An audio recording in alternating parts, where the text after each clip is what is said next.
Joe Rogan Podcast. Check it out. The Joe Rogan Experience. Train by day, Joe Rogan Podcast by night, all day. Salute. Hey. We were just talking about how much fun last night was. What a goddamn lineup. Yeah, what a lineup, man. What a lineup. Ari, Dan Soder, Derek Poston, Ron White, you, me, Tony Hinchcliffe. Yeah. Wild lineup. Wild. What a fucking... It's a great place, man. We were talking about this last night. The weird thing about that place is even though, like, we talked about it for so long when we were at the Vulcan. Like, it was almost like one day it's all going to happen. And kind of we hoped it happened. We're hoping it was going to happen. But you never know until something actually happens. Oh, yeah. Especially out here. But now that it actually happened and it's been open for, like, what have we been open, like 6 months now or something? Yeah, since April. Or now March, it seems like it's always been there. Like the Overlook Hotel or some shit. I mean, because that building has a lot of, I bet you a lot of dope shit's happening in that building. 100%. You know? Like just magical moment, like when Oliver Anthony? Yeah, Oliver Anthony stopped in. The crowd, they was not ready for that. Yeah. Man, it was incredible. No one, like, because, you know, I think people have now might know that they can be surprised at the mothership, but this is the first time it hasn't been a comic. Right. You know? Like, so he got brought up by Segura. Yeah. You know, and I don't know what they were expecting, but, man. I wish I was there for that one. He had done the podcast that day, but I had too much shit I had to do. I had to take off. No, it was incredible. His story's nuts. Yeah, and he's a genuine dude. I mean, I still don't know a lot about him, you know? Yeah. Like, you know, but he seems to just really care about people. He definitely does. Yeah. He's a real good guy. And, you know, now the question is, I mean, I think he's going to hold on to it. But that's the question. Can he hold on to it? I believe he will. I think he'd be fine. Yeah. He's like, fascinating story because he gave his life to God like 30 days ago. And then 2 weeks later, he has the #1 song in the world. Like that he recorded off of a phone. One of his songs, the audio that's up online, I mean, it's like very highly rated song. It was #1 at one point in time. It's the audio off of a video from his Android phone. So he uploads it to YouTube, and then he cuts the WAV file from the YouTube video and uploaded that as a song. Wow. No mixing, no studio. This little bitch-ass microphone that you have at the bottom of your phone. And it sounds odd. Which one song is that, Jamie? I think Ain't Got a Dollar. Ain't Got a Dollar. I think. But pretty sure. when you listen, can we play it? When you listen to it, it kind of adds to it. It adds to it that it's not produced. It adds to it that it's not. It doesn't sound perfect. Yeah, I mean, it's just a dude singing a song.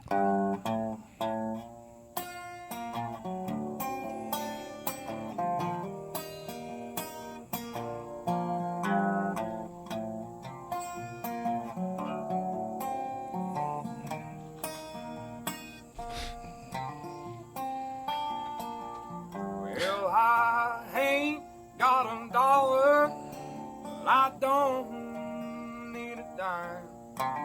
I got a little spot in the country where I spend all of my time.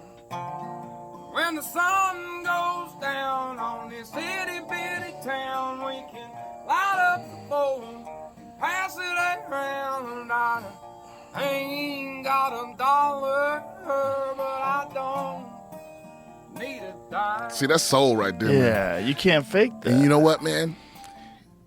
It sounds like it feels like that in person. Like he sounds just like that in person. No, like his live show was incredible. Especially when he got to the hit, you know. Yeah. Everyone knew the words, everyone lost their mind. Yeah, it was great. Bro, that video just on my Instagram at one point, I don't know what it is now, but it was like 11 million views. Yeah. He's likable for now. People love him. Yeah, for now, isn't it funny? We're so cynical. Well, He's likable for now. Yeah, because you know how people Yeah. are fickle. But Yeah. I you know my theory about it is, I think you just got to be yourself and take what comes with that instead of trying to please everybody. Yeah. Because that's what destroys you, trying to be fake so you can get stuff. He and I had a phone conversation like right when everything was taken off. We communicated on Instagram. He sent me his number. I called him up, and he was freaking out. And I was like, listen, man, you're going to be fine, but you're on a wild ride. Yeah. You're on a wild ride. I'm like, don't sign nothing. Don't sign nothing. I go, don't take any money because it's just a loan. It's not real money. Like when they offer you money for stuff like a record deal or something, it's basically a loan. I go, listen, you and everybody's like, everyone's telling me I got to strike while the iron's hot. I go, listen, you've got talent. You don't have to do shit. Right. Just hang in there, dude. You got talent. And you got leverage.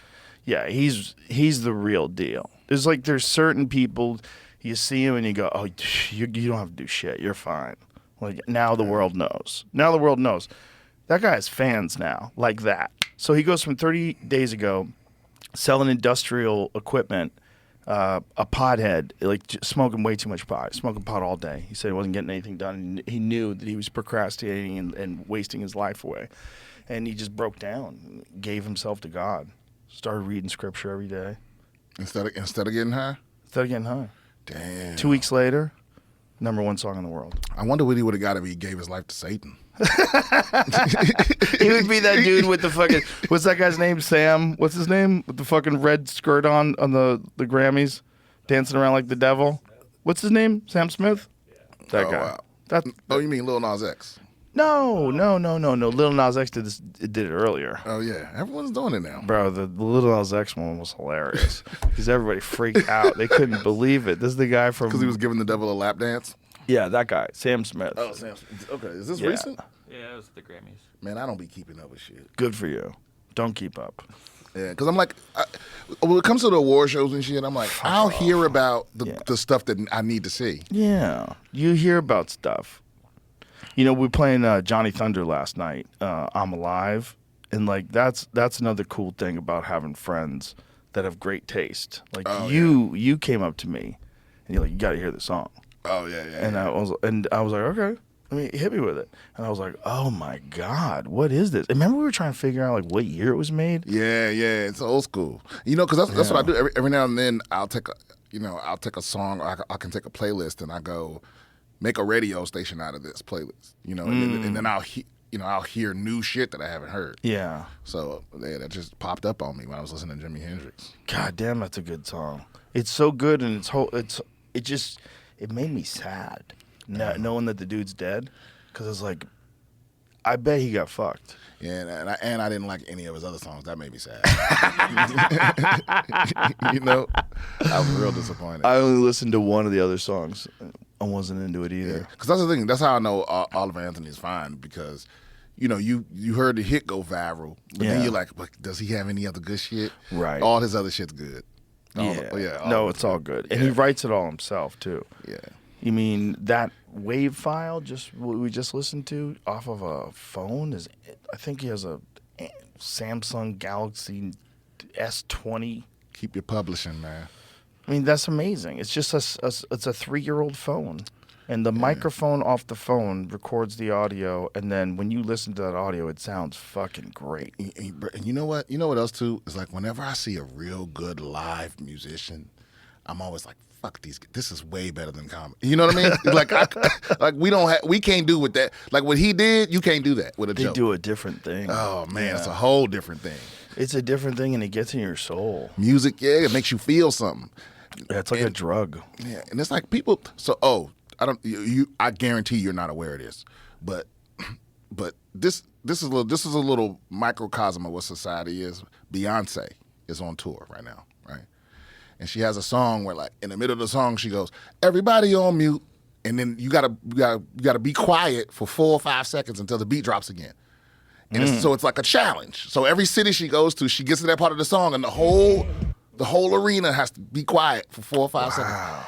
And people are fucking it up left and right. Like thousands of people are on board, and there's always 2 or 3 motherfuckers that scream, it's about Beyonce. And everyone's like, you know, it's like those people. They ruin the moment. Yeah, those people should be arrested because they're like, Those are people that are always fucking stuff up for everybody. Yeah. It's like, all you got to do is be quiet. I think Atlanta got it right. LA fucked it up big time. Of course they did. Yeah. If Fenway's going to fuck it up, it's going to be LA. Fenway? Oh, yeah. Well, Fenway.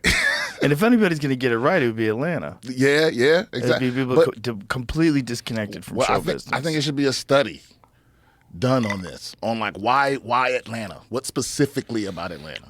Well, right? It's always been known as a fun town. A lot of great artists have come from Atlanta. A lot of great music, great comedy. It's a city, but it's not a city that has anything to do with entertainment.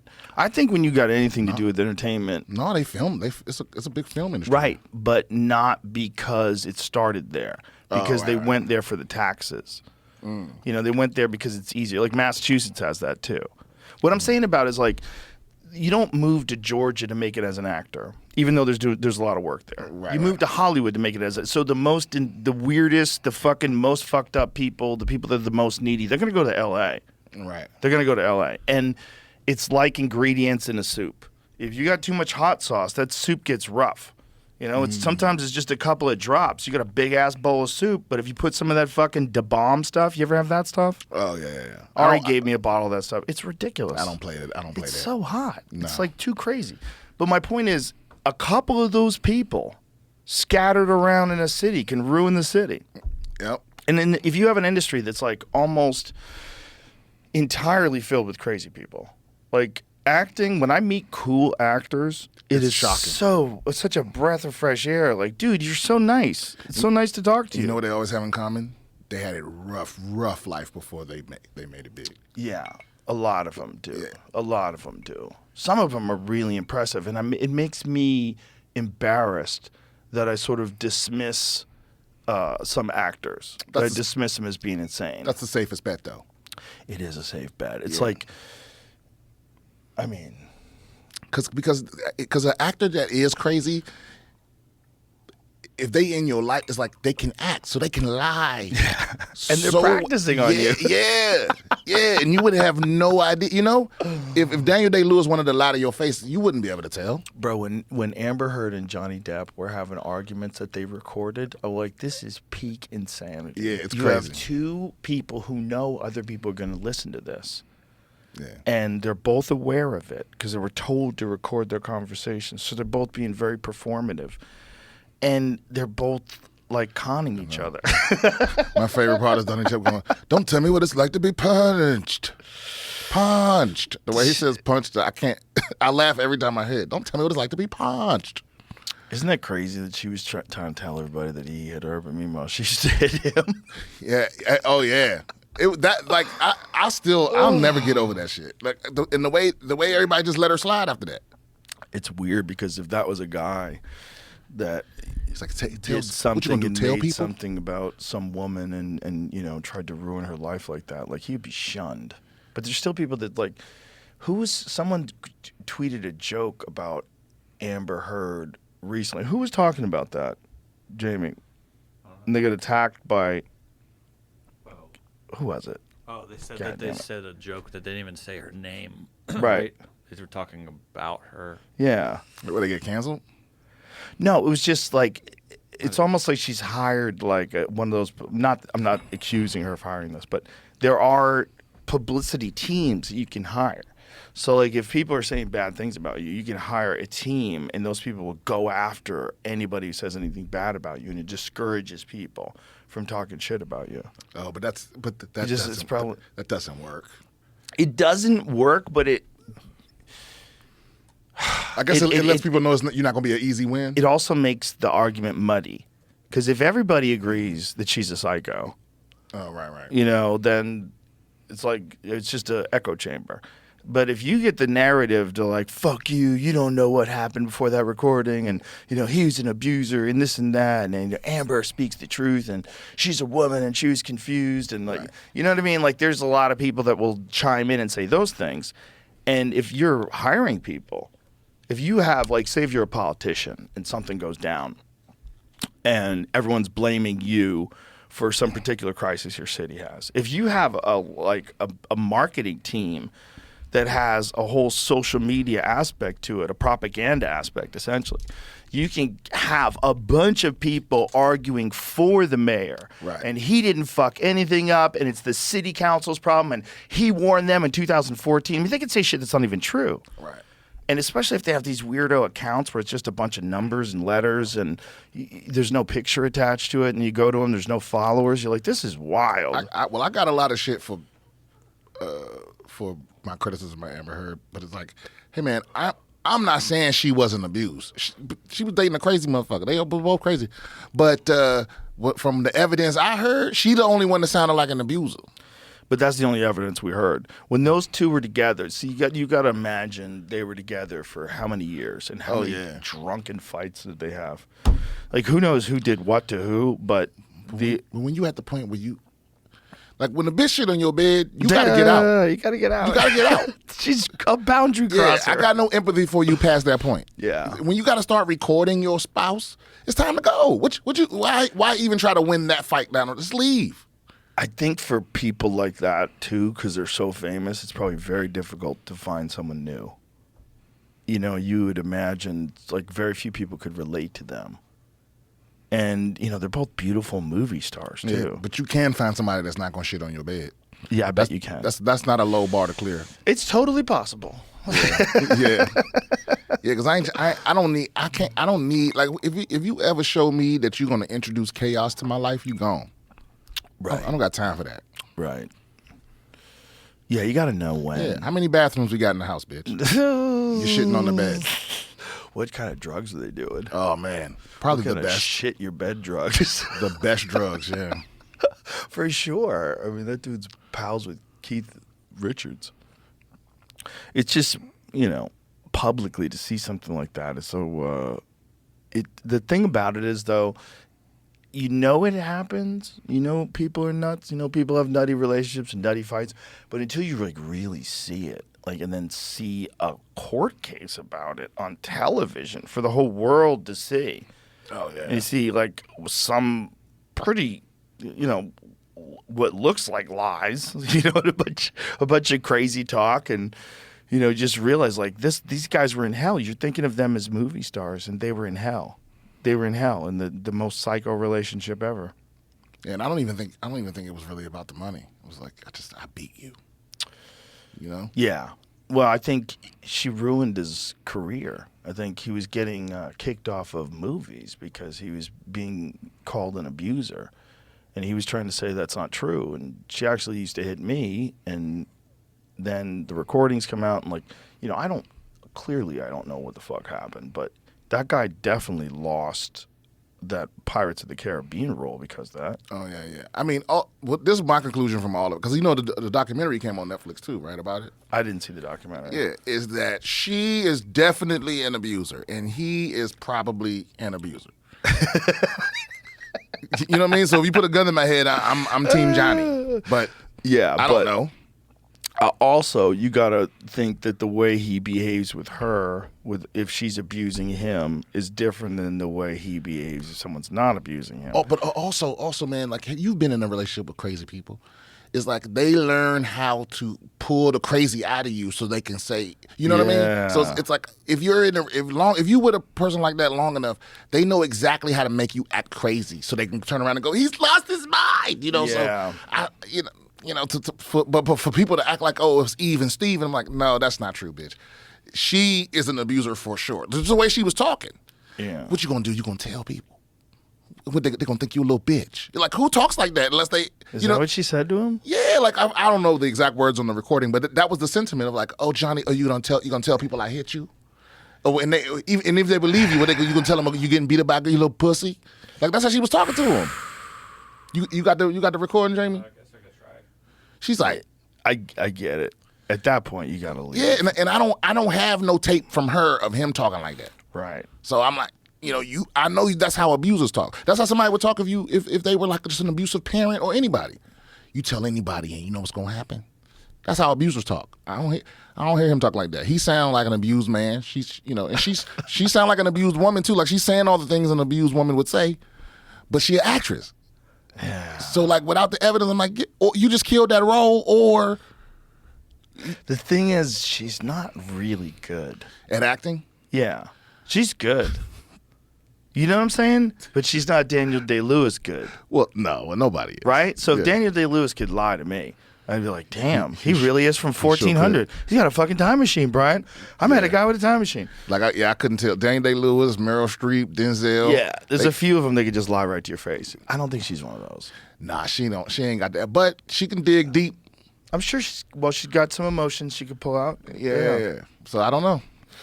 Yeah, I mean, that's also one of the things that's fascinating about acting is we kind of reward crazy people that are actors because they're really good at it. Like, some of the nuttiest people that I've ever met were amazing actors. Like, some of them are really good at it and they're fucking crazy. I think you've got to be able to tap into, you know, every kind of artist is a controlled crazy. Mm-hmm. It's like you're barely holding your crazy to containing it. Yeah. Yeah, you kind of got to be a little nuts just to pursue something like that. Yes, for sure. And then also, you're in this industry that, at least until, recently, rewarded people for being insane. Yeah. It was like it's part of the legend of guys like Jack Nicholson, or part of the legend of the greats. But that's also when they had the most fun. Mm-hmm. Marlon Brando, out of his fucking mind. Remember? He became like 300 pounds, moved to an island. Remember? He stopped acting totally. Well, that's because now like I hear stories that, and there's a photographer that like took a bunch of pictures in the '90s. Hollywood underground LA scene, like people are in a club having a bunch of fun because he's the only one with a camera. Ain't nobody's got cameras, no smartphones, and it was like that was the last time you could have a great time without and just let loose without having people sign NDAs and all of this. Like, you can't even throw a party without your lawyer now. You can't. Nah. The temptation to clout chase is too high. What were we just talking about? I was going to tell you something. Amber Heard. Just after that. People in Hollywood being crazy. Shit, I can't believe I lost it. Marlon Brando, Jack Nicholson. Marlon Brando. Oh yeah, they had little gay parties, little gay eyes wide shut parties. I'm sure he had a lot of that. God damn it, I forget what it was now. Marlon Brando, fat, 300 pounds. Marlon Brando, fat, 300 pounds. Moved to an island. Mm-mm. And then that was it. I'm not going to get it. It'll come back once you stop thinking about it. It will. What is that when that happens? That weird thing where your brain just stops thinking about a thing you were just thinking about. No, I saw a study, man, and I can't name the study. I probably shouldn't quote it. But now I remember what it was. There it is. There it is. Thank you. This is what it was. Marlon Brando, when he won the Academy Award, did not accept the Academy Award. Instead, had a Native American woman go up there and accept the award. And it turns out she wasn't really Native American. What? He had Elizabeth Warren accept his award? Yes, Elizabeth Warren went up and accepted his award. And her fucking sister ratted her out, I believe. Haters. It'd be your own people that be hating. But she's beautiful. I mean, and she's probably crazy. But if you find the video, it's kind of funny because accepting the award for Marlon Brando, and she goes up and talks about. I think she talked about Native American genocide. She's fake Native American. She just made it up. She changed her name, like the whole deal. What was her name? Did he know? Sasheen Littlefeather. Littlefeather. She just called herself Littlefeather. He didn't know. He's Marlon Brando. He's on an island fucking everybody that moves. So this lady was not Native American at all. So look at the Academy Oxnard, Award. Apparently. What's that? I heard the Wikipedia says she's from Oxnard. Wow. And her sister was like, you bitch, you're not fucking Native American. Imagine your sister is crazy and you hate your sister and you're always fighting. And then one day you see that bitch at the Oscars telling everybody she's an Indian. But how she fool everybody? She don't even look Native. Well, watch her talk. She kind of does. I mean, she could be. Here it goes.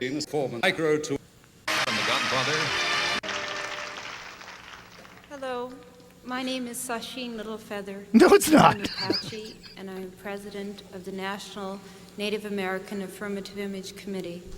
I'm representing Marlon Brando this evening, and he has asked me to tell you in a very long speech, which I cannot share with you presently because of time, but I will be glad to share with the press afterwards, that he very regretfully cannot accept this very generous award. And the reasons for this being are the treatment of American Indians today by the film industry,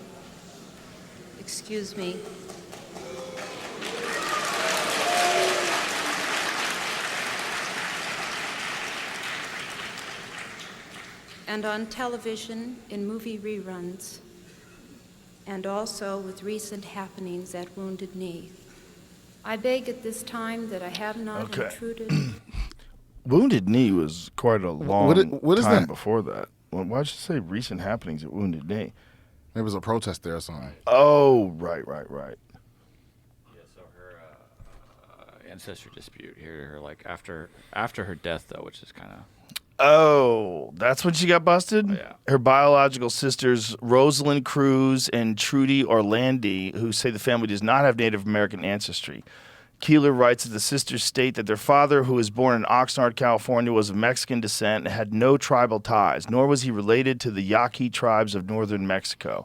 Furthermore, Cruz believed Little Feather fabricated a Native identity because she thought it was more prestigious to be Native American than to be Hispanic. Keeler searched records for Little Feather's family going back to 1850 and did not find evidence of Native ancestry. So she got away with it. Damn, Little Feather walked so Rachel Dolezal could run. Yeah, well, back then there was no social media. Like your friends from college couldn't tweet and go, "What? Right. What the fuck are you doing?" That's one of the things that happened with Elizabeth Holmes, that lady who ran that Theranos scam. Oh, man. who created a fake voice. It's the king scammer. Her friends from college were like, "Why is that bitch talking like that?"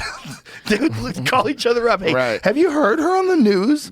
Why is she fucking talking like? They got her at a party like Tadale, and then she gets on the stage and she's like, We're really excited to bring you the most amazing blood data research from a drop of blood. That story is so wild. Have you listened to the Dropout podcast series? no. It's really good. It's No. really good. But they made some real good. There's some great documentaries on YouTube that are made by like one person. You know, oh yeah, that's what I learned about. Oh, it. you can do amazing stuff with your phone today and just yeah. edit it all on your phone and upload it to YouTube. It's a wild time. You ever try that shit though? No, I don't have I'm the like time. these kids. My kids do it. They have this shit mastered because I try to do it. I'm like, wait a minute, did you just spend 2 hours making a 15-second video? Right. They're like, yeah, Yeah, they don't care. yeah. I don't got it. Yeah, they'll make these intricate TikTok videos that are 15 seconds and they'll work all day on it. But it's just like, we're dinosaurs when it comes to that stuff. I'm kind of. I consider myself tech savvy. I'm not really social media literate. You know, yeah, because like sometimes, like I've had young people make fun of like the angle that I took my picture from, and I'm like, when did the rules check? You know, like, yeah, they tell me, oh, you take a selfie like an old man. I'm like, what does that mean? I thought you just take a picture of yourself. Yeah, that's so stupid. Yeah, and I guess there's a way that old people always hold the camera, and I guess I don't know. Yeah. Who cares how you take Yeah, pictures? that's the weird thing about comedy because like Derek and Hassan they're two of my closest friends, but I'm like 10 years older than them. Right. You know what I mean? So like they always old man in me. You know, they're right. Well, I'm way older than them. Oh yeah. And then I'm around them But too. that's just how it is. But they keep me young, or they keep me. Yeah. At least they let me know when I'm being lame. Well, it's always fun to check in on the young generation. Like, what are you guys into? What does that mean? What does cap mean? Like, no cap? What does that mean? That means no bullshit? Why don't you just say no bullshit? Why do you have to have a new word for no bullshit? Well, yeah, because cap could also just mean lie. Right. Yeah. Right. How'd that happen? How did cap become I don't know the origination of it, honestly. I found out from Schultz. I heard Schultz talk about it. Yeah. He goes, cap. I go, what does that mean? He goes, Yeah. I call cap. I go, what are you calling? But that's the thing is like, but cap. See, black people have been saying cap for like 20 years. Oh, so it's like woke. Yeah, it's like So- TikTok just like TikTok has shortened the amount of time from when black people say some cool shit and then white people make it lame. You know what I mean? Right, it's a fucking shorter window. It used to be, black people would say some cool shit and it would be, pushed to the side, and then maybe 10 years later, black parents are saying it, and so now it's lame to the black kids, but by that time, the white kids are saying it. right? And then we already off it, and then the white parents are saying Right. it, and now it's lame. I'm know? bringing back groovy. Like the bomb, like we who says that? Nobody. Right. Who's saying the bomb now? White ladies. White grandparents, in yeah. the middle of the Midwest. Yeah. So it's like, but that used to take like 20 years. Now Right. it's like a year and a half. Because it hit TikTok and it hits everybody. You know what it's like? It's like an hourglass, but they just open up the pipe. Yeah, And the sand flows through quicker. Yeah, I'll have people like young people on TikTok telling me like, oh, that's not what that means. I'm like, that is what it means. We made it up. Isn't that fascinating? Like how quick things change now. Like cultural things change. Yeah, the meaning of fuckboy changed quick. Yeah. Yeah, because you know Ian Edwards. Yeah, I remember that bit. He used to have a bit about fuckboy, and then Yeah. right under his feet, the meaning changed. Yeah. Because the kids, Yeah. and I think I don't know if he still has a bit, but yeah, it's like they're changing it up because what it takes is, you know, sometimes you'll hear a slang word, and you'll try to figure out what it means. Right. So what happens is somebody that doesn't know what it means will just assume what it means, be wrong, but popular. Yeah. And so the whole meaning of it changes. Yeah. You know, they go viral on TikTok, and the next thing you know, they telling you wrong. You know? The TikTok generation is like, how much attention do they have? Man. You're essentially being programmed from the time you're very young to look at something very quickly, and just get a little bit of information, move on. A little bit of information, move on. There's a bunch of people that want to be famous for free. Yeah. Because they think fame is the prize. It's like, oh, no. Fame sucks. Like, fame without money sucks. You don't want Right. to be famous and broke. But you're looking at it as a person with talent who has a career. What they're looking at is like, hey, maybe I don't have to get a job. Yeah, you know Like what? if I could just fucking dance around in front of my phone. You know what, maybe kids? I don't have to get a job. Y'all on to something. Yeah, because working sucks. Working sucks. You know, I was just telling the homie this, but I don't remember ever feeling so bad about myself in life except for the period where I was working my ass off just to make enough to go to work. Like I only had enough money to eat and go to work and go home and come back and go. And even on my days off, I couldn't do shit because I wasn't making enough money. You know what I mean? Yeah. And if all you can, that's how I know. That's how I know living is more important than working. You don't live to work. You work to live. So nobody wants to just work. Because when you just work, you feel like shit. You want to die all the time. But it's the opposite also. When you don't work at all, you die in a different way. Right. You feel useless. You got to have a purpose. You feel useless and you don't get anything done. Yeah, and you don't grow. When you don't have a job, like you don't get anything done because you don't have any money, so you can't really do stuff. And so you're just kind of at your house all day, just waiting. But sometimes, I'll put it to you like this. I've never been envious of somebody that's being worked to death. But I've walked past some homeless people that laid out on the sidewalk, and I'm like, you know what? There's something to that. Just not giving a fuck. Like wherever you are, you at home. Now, you don't care about the smell. Who gives a fuck? It's pissy out here, but you're comfortable. That if I had to choose between the two, I don't know. I have a tough decision. You could always find a public shower. Yeah. The thing is, like, it just sucks. It sucks being homeless. There's no good thing about being homeless, but there's also no good thing about work. You don't want either or. Once you're at the point where you're not rewarded for smelling good, Right. No. like my life's the same whether I smell good or not. Right. Who knows? Yeah, you just live on the street no matter what. You don't care what you smell like. Well, some of them be just high as a motherfucker. They not even out there. See, when you run into them, you see them as out there, but they not even there. They in the clouds. We ran into this lady at a gas station out here, and her posture was so bad that her head hung down. Like instead of going straight up from her shoulders, somehow or another her neck had her head like all the way down. It didn't look possible. Like she might have legitimately had a broken neck at one point in time and didn't do anything about it. Oh Lord. Like that's how bad it was. And this poor lady, she was probably in her 60s, or she might have been a hard 50. Just cracked out of her mind, scabs everywhere, clothes dirty and disheveled, and she just coming up to us and asking us for money. And she couldn't even look you in the eyes. And it was just like, oh, you were someone's She's just holding a mirror like this. She was someone's little baby. She was someone's little baby girl. Oh, I thought you said she was holding a baby. No. At one point in time, she was someone's little baby girl. Yeah. It's been a long time since she was that. But isn't that wild? Like Like it can go so bad. You know a wild fact that I discovered, and this is, correct me if I'm wrong, fans, but I have a theory that you know how you see crackheads like they have a funny walk sometimes. Yeah.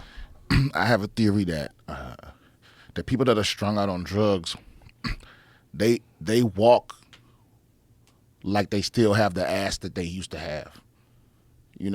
So if you see a crackhead lady like walking funny, picture her with a fat ass, and it makes sense.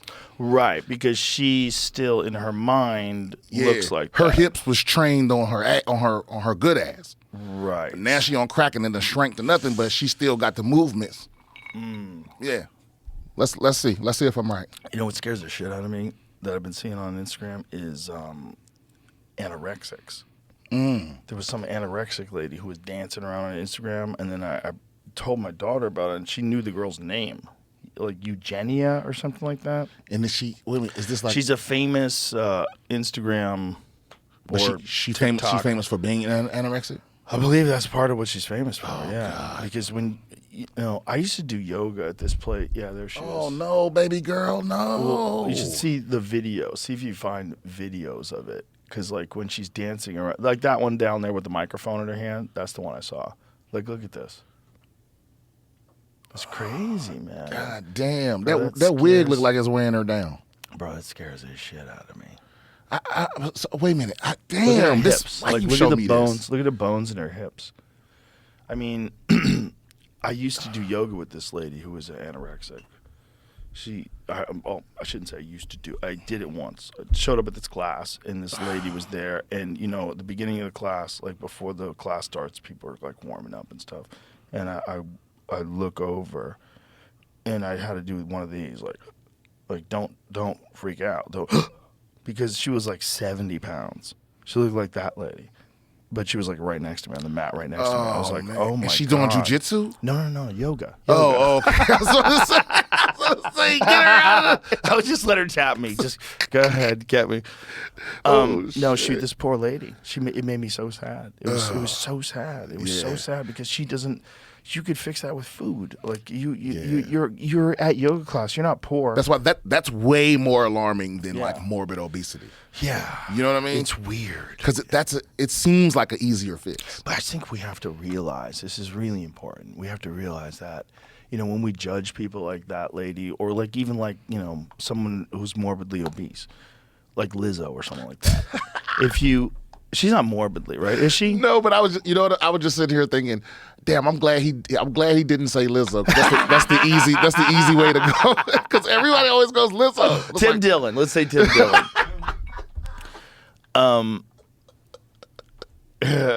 Okay. It's. I think what we have to really think about, and I never used to think about this when I was younger because I was a hard ass. I think you have to really understand that like there's something wrong. There's something wrong. Just like there's something wrong when someone thinks that demons are talking to them. Just like there's something wrong when someone can't stop gambling. There's something wrong when someone is starving themselves to death and they don't realize that it looks insane. Yeah. Like there's something wrong. It's like with bodybuilders that never feel like they're big enough. You know that's a thing. Yeah. It's like body dysmorphia. Yes, like it's body dysmorphia. When you look in the mirror, you don't see what everybody else sees. Yeah. And I think that it's not even just that they don't see it. It's just like they don't have control of what's happening. There's a bunch of factors, and everyone's like, oh, you've got control. You could go. Right. You do if you are at your best. If you were captured by the Viet Cong and fucking tortured for 3 years, do you think you'd be the same person? You wouldn't be, all right? No. And if you lived some horrific life filled with physical and sexual abuse and violence and crime and incarceration. Or not even that. Yeah. Sometimes any of these factors. One traumatic event can fuck your whole shit up. Sure. And the point is there's so many factors that lead to a person starving themselves to death on TikTok. Like it's not as simple as that girl just needs to eat. It's like that there's a problem. And the problem is showing itself as a skeleton. But there's a lot of problems. It's not as simple as like she doesn't know what she looks like, right? Yeah. There's something dark there. So fuck, this is gonna fuck me. It's gonna haunt me. Is she famous for being the anorexic I girl? don't know. I just saw that video and I brought it up to my daughter. My daughter knew her name. She knew who she was. And she pulled up videos and she was like, it's so sad. I was like, it is sad. And she doesn't know that it looks terrible. Especially because, like, I'm pretty sure like, when your body fat percentage drops to a certain, like, it's life-threatening.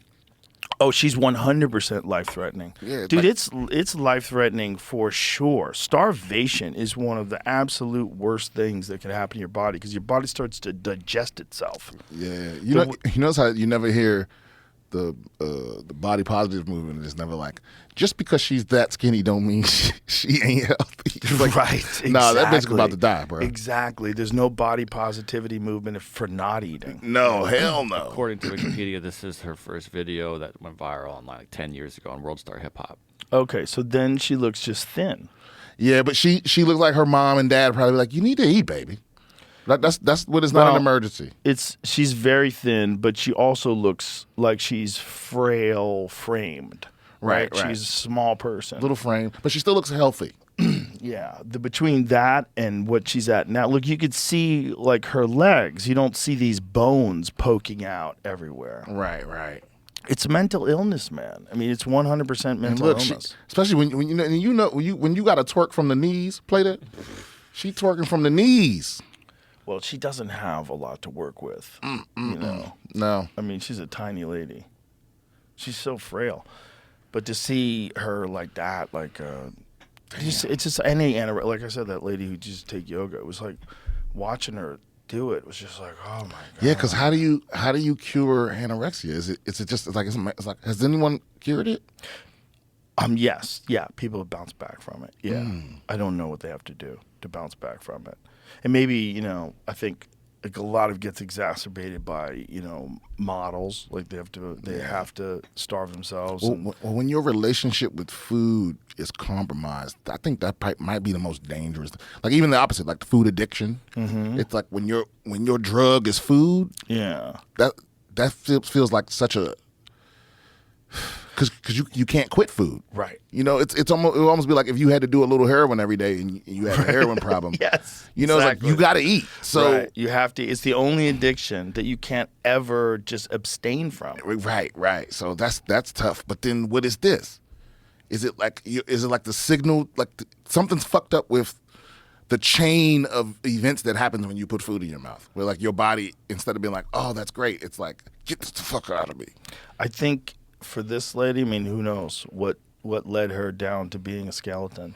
But it's like they think that thinner is better. Just like when women have like crazy implants. Oh, like just super gigantic triple Z like implants. Nancy Pelosi. Yeah, like big old knockers. Like, what are you doing? Like, what are you doing? Yeah. They don't see it. They want them bigger. Yeah, It's like it becomes some crazy. Plastic surgery reveals so much. Yeah. It's like, do you? Because the big one now is like the lip injections, and you see some people, you're like, that don't look right. It look like you got stung by a bee on your lip. Well, it's your face has symmetry to it. There's like a certain ratio to like the distance between the eyes and the length of the nose and where the chin is. And when one of those things is off, your brain is going, why's your nose so little? But also, like, there's wrinkles on your bottom lip. So when you get too much of a lip injection, it looks smooth. Your lip looks smooth, so it looks swollen. Right. And even though somebody might look at your face and not notice what's off, they know something's off. Right. Right. It's Right. like, why your lips smooth, bitch? That's Why are weird. they so shiny and stretched? Right. So I never thought of that part. yeah, it looks weird to me. The lip thing doesn't work. It's like we went for boobs, and they're like, okay, what about lips? Let's try lips. Everybody likes filled lips, and they tried it, but it's like, that's your face. Yeah. But I think you can do a little and pull it off. Some girls, I think they're doing a little bit of it. Some people have nailed it. But you got to be careful not to get crazy. You don't want to be the skeleton lady. You know what I mean? You don't want to be obese. You don't want to be the bodybuilder that thinks he's small. But I just feel like if she's been like this for that long, don't they get to the point where they fuck up their esophagus from throwing up so much? I don't think she's eating, so she's probably not throwing. She's probably barely alive, man. When you're that little, I mean, essentially her body has deteriorated, right? Like you're not seeing anything but the bones, all the hip bones and everything like that. You don't see any meat. But let's be honest, she looked like she was having a blast. I mean, That one video? it's easy to look like that for 15 seconds when you're shooting. She probably had to sleep for 11 hours after that video. She probably has zero energy. How's she making money from being an influencer? I guess so. But what is she? But what product is? None. What is she? Ads, maybe. You know, people Twitch with just hundreds like of thousands of followers. She was up for YouTuber of the Year in 2020. How? I've never heard of her. I don't know her. content, YouTuber of so the I Year. couldn't She tell might. you. Her YouTube might be fire though. It might be. Why are we judging? We Well, haven't even watched any of these no, amazing She's got over videos. 2 million followers. No, on bro. I YouTube. think it's just. I think it's a sweepstakes. Like people are betting money on when she's gonna eat, and she just teases them every week. She just puts the spoon right here. No, I hope she gets better. I do too, man. I really do. It's that. How that's old a is sad How old is one. that girl? Almost 30. Almost 30. Yeah, when you lose that kind of weight and get that thin, that has to be. Let's Google anorexia and its detrimental health effects on the human body. It's got to be horrific. Because I know weight cutting is fucking absolutely brutal for these fighters, but that's severe dehydration, which is not quite the same thing. But they get real thin before they do that a lot of times. At least they used to. Guys are getting better at cutting just all the water out now. Oh yeah. Well, I remember when I never got to see it up close till we went to Fight Week, and then I was like, oh damn, like you gotta leave these motherfuckers alone. Yeah. Yeah, like the day before, they so tired. look like somebody just rescued them from something. Well, they did. They rescued him from death. They legitimately are at death's door. Okay, this is complications of anorexia include anemia, heart problems such as mitral valve prolapse, abnormal heart rhythms or heart failure, bone loss, osteoporosis, increasing the risk of fractures, loss of muscle in females, absence of period, in males, decreased testosterone, gastrointestinal problems such as constipation, bloating, or nausea, electrolyte abnormalities such as low blood potassium, sodium and chloride, and kidney problems. Here's a question. What's the ratio of men with anorexia versus women? And how many of the men who have anorexia are gay men? I mean, it might be a problem, but I bet it's very but see- few men have anorexia. but I think that's starting to change, right? Because right now, People are non-binary.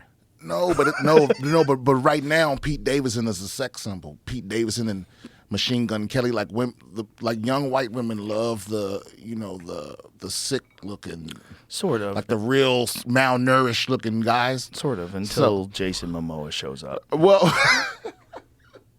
right. Right? Well, yeah. But what I'm saying is, And then your eggs start talking. what I'm saying is, more guys don't mind because men do what gets them laid. Yes. You know, and so it's like that's all. That's why it's not very many anorexic men Yeah, but they're not going to try that hard. to stop eating. Anorexia. I bet you a lot of men in the model industry are probably anorexic. I would think they would have to be fit. Because all what they do, but you don't have to look like her to be anorexic. Yeah, the research I'm trying to find that says there's a problem. There is a lot of it's just a general eating disorder. Right. Is big in men. Going to anorexia is I think it's tough to find. Well, overeating's probably bigger in men. Correct. Yeah, that's what I was even finding. The first study, they had double the amount of women responded even, but it's twice as many men said they had an eating disorder than women. Right, but In that this just could be study. they're addicted to eating food. Correct. Yeah, most of it's overeating. So they don't have data on just anorexia? I'm trying to find it, and then I have not located it. Why don't you Google how many men have anorexia? Just Google that. I'm curious just what the number is. I bet you it's surprisingly low. Well, it says 20. percentage of anorexics are 25% are men. A quarter of Okay. anorexics are men. 10 to 25%. Okay. That's higher than I would That's, guess. that's higher than I would think. But what's the number of total anorexics?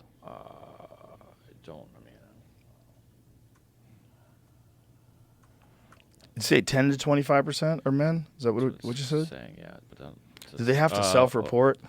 That's you get yeah, below I 80 mean, pounds. You have yeah, to that's how they report. would have to know. You'd have to go get help for them to Yeah. find out. So it's out of cites 20 million women and 10 million men have an eating disorder. Males make up 25% of people with anorexia 25%. Wow. because they're often diagnosed later than females. They are at a higher risk of dying. Ooh. Well, I think that's probably true of every disease. Yeah. It also says it's not common in people over the age of 40. Interesting. So it's only common when you want someone to fuck you. Yeah, I think it's probably just common when like the most young, impressionable. Because once you're over 40, you're like, I don't give a fuck. Yeah. Yeah. Hopefully you get to the I don't give a fuck 40s. Because there's nothing sadder than someone who's like in their 60s and still gives a fuck. Yeah, dude, it's like you wasting. That's the only benefit. Yeah, the only benefit. This also adds for men are likely underdiagnosed with eating disorders because clinical assessment tools emphasize a desire to lose weight as opposed to building muscle. So they might not. I mean, I guess they're asking a bunch of questions, and they might ask guys the right questions, maybe either. Women have a 1.5 to 7.5 to 3 times higher prevalence for anorexia, bulimia, so that bulimia might be more prevalent. Okay, so wait a minute. What's the difference between bulimia and anorexia? Bulimia, you throw up your food. Yeah, You eat and then you throw it up. Okay, that's why I was talking about the damaged esophagus. Yes. Okay, and anorexia is just you don't eat. Anorexia is just you don't eat at all. Oh wow. But I bet some people have both. Eating. Yeah. Well, I think if you have bulimia, you probably die sooner. Yeah, this also says men are 3 times more likely than women to have a sub-threshold BED, which would be eating disorder, meaning it's significant but does not meet all criteria for an official diagnosis. Yeah, overeating. Because throwing up all the time. And lastly, Severe alcoholics get that. What's the lastly? 50 to 80% of anorexia is genetic, Whoa. and it's the deadliest mental disease. Whoa. Anorexia nervosa. 1 in 5 is a suicide death. The risk of death in anorexia is more than double the death rate of schizophrenia, Holy shit. almost triple the death rate of bipolar disease, and more than triple the death rate due to depression. Wow. The crazy thing is maybe 80% of it is genetic. Yeah. That's the wild thing, man. See, bro, that's the thing is like a lot of times you got to get healthy enough to get healthy. You know, like once you got to the point where like enough shit is broken, you know, it's like trying to drive a car that needs a lot of work. You know, it's like you have to fix all this other stuff before you can even get to driving. You know, it's like That's a lot of work, too, to get past that. yeah. Once you get to the point where more than one thing's wrong, Also, if some it's hard genetic, choices. like what are your genes telling you? Like I wonder, that's what's interesting. It's like, does that mean that it's prevalent in multiple family members? And is that because of like some other shit? Well, yeah, you probably are predisposed to it, but then something in your environment has to trigger it. Yeah. Maybe. Or is it possible that what we're calling genetic is just the same environmental stimuli, the same shitty, abusive family life, or whatever it is, and it just like transfers down from generation to generation? Because like you think in some ways, like especially when I was younger, I thought like, how would my stepdad think of this? You know, I thought like he thought of things. You think about like the older people in your life. You think about your family, like how they think of things. Like you think for yourself, but you're not sure. Right. So you think like, what would my mom do? How would my mom think about So what are they this? saying? Are like these babies just pushing titties away? Like, you know, it's like, I don't know. Genetic. I don't know. I don't know. So my thought is that like maybe it's just prevalent in many people because they have a terrible family life. Like depression. Like depression is supposedly genetic, and I bet it is. But is it always genetic because someone has some sort of wrong wiring in their brain? They transfer that on through their genes? Or is it because all the people in the family live these fucked up, shitty lives and there's no hope in that house? And everyone who is a part of that is kind of fucked. They found 2 specific genes that do it, and that brings it up to a 90% chance of having an eating disorder. Holy Yeah, so shit. yeah, I think your genes just mean you're more likely to get Something it. to do with your appetite. Interesting. So these 2 genes, ESRRA and HDA-C4, increase a person's chance of developing an eating disorder by 90 to 85%. But this is eating too much, right? This is not anorexia. No, this is they studied people with anorexia. and Oh, found those. interesting. See, these genes, as well as some of the other identified by researchers, are involved in signaling your brain's appetite. Blockages or interruptions in the appetite pathways may impact how a person interprets hunger. Oh, so their wiring is fucked up and they're not getting hungry? And linked it to diabetes. Wow. Metabolic Yeah, conditions. They studied twins. Wow. There was some links with twins that had it that prove some of the family genetic stuff too.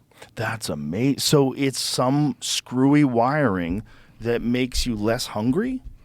But also, like, you should know. But here's part of the thing that I don't understand. You got to know if you see yourself like that something's wrong. Why wouldn't you just drink some milkshakes? Why wouldn't you just do something to put calories into your body? You'd have to know that you're dying, right? So there's obviously a mental illness component to it too. Well, yeah, I think It's not as simple as like a gene being off where you're not hungry. No, I don't think it's that you're not hungry as much as it is that whatever the normal processes is that tell you to go eat, Yeah. you like your shit screwed up somehow. Like whatever 100 signals got to be passed for you to go eat and like desire the food. Right. Something in that chain is fucked up. But not only is something in that chain fucked up, but you don't have the rational ability to say, I need to consume food. Right. Because a person needs a certain amount of 1,000 calories a day. It's screwy too, because you know my Burner, Jeffrey Burner. Mm-hmm. He was doing wrestling since he was a kid. And, do all the weight cutting and stuff, and it's fucked him up to the point where like he forgets to eat. He doesn't get hungry like we do. Really? Yeah, he has to remind himself to eat. Like he doesn't know he's hungry until he starts acting weird. He's like, oh yeah, I didn't eat.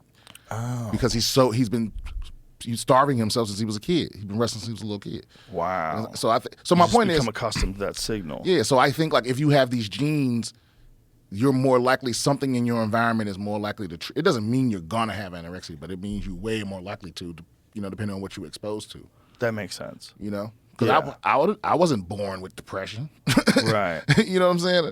But something happened, and some people are just more likely. Yeah. Oh man, thank God. Thank God I'm not. Yeah, I got to be grateful for where I am.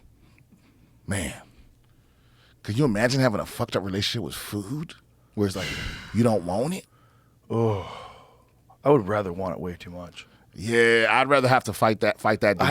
There's a lot of people that I know that are like pretty obese, that are food addicts, that are fun people. Yeah. They're great to eat with, They're having a ball. Yeah, they're having a great fucking time. Yeah. It's like, yeah, it's bad for you, but at least you're enjoying yourself. Anorexia does not look like you're getting the enjoyment part.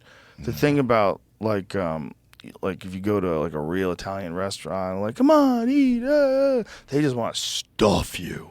And everybody's drinking wine and everyone's laughing and having a good time. Like, that's how Italians like to eat. Yeah. They go hard. And no anorexic is dangerous, where it's like, you can't, no chance of winning. At least a fat motherfucker can fall on you or grab you. And yeah, there's fat people that can fight. Yeah, like if you that skinny, you ain't got no chance. You have zero chance. You have no muscles. There's nothing. No. You're just a skeleton coming at you like fucking Pirates of the Caribbean. Like a leg kick might kill you. Oh, yeah. Snap your femur. Oh, you could kill that girl if you kicked her in the stomach. 100%. You can be canceled before my special come out. You could kill a regular person if their back was against a wall and you kicked them in the stomach. You could destroy their organs. Oh yeah, for sure. Were they like a turning side kick to the body? Especially if you get them like right. No, you would get them right in the fucking center, like right in here. Oh, like a Spartan kick? You just smack. No, you'd use a spinning back kick. That's the most powerful kick. A turning side kick, it's called. It's my specialty. So I'm about to say the ones I've seen you doing videos? Yeah. Yeah, but most people can't pull that off with. No. I'm just saying that there's human beings that are capable of killing someone with a kick. Oh yeah. You don't see it in an MMA fight because first of all, these guys are heavily muscled, and generally kicks don't land perfectly flush, and your back is not to a wall where you absorb all the impact. But if your back was to a wall and there was nothing, like a concrete wall, there's nothing stopping the impact, and someone like really fucking smashed you, you got a real good chance of bleeding internally. Yeah, I'm real good chance of having fractured ribs that go into your lungs and all kinds of shit. I'm always blown away when I see a UFC fighter take one of those kicks, bro. You know, you know what the most painful shit is? The calf kicks. And I'm saying this anecdotally. I've never been kicked in the calf, really, not hard, not like by a UFC fighter in a fight. but just getting massage in your calves fucking hurts like hell. These guys are kicking each other in the calf, and it deadens your calf where you can't walk right. So then you got to kind of play it off. So mostly you're moving on your other leg. And you see it in guys. You see it like right away. Like Poetan, Alex Pajeda, he's the best I've ever seen at that. I've ever seen. He's the best at it. The calf kick? He's so sneaky. And Izzy, he got Izzy in the first fight. And he was getting Izzy in the second fight with it. And he's just like, God damn, this motherfucker's getting me again. Like right before he cracked him. He was catching him in that leg and he was deadening that leg. And that's what fucked Izzy up in the first fight. He couldn't get away from him. His leg wouldn't move. He had kicked his left calf so many times. The whole thing was just useless. And Izzy's just a great athlete, so he's moving around on it and you can't tell that much. But what's the worst? Is the worst kick you ever received a calf kick? No.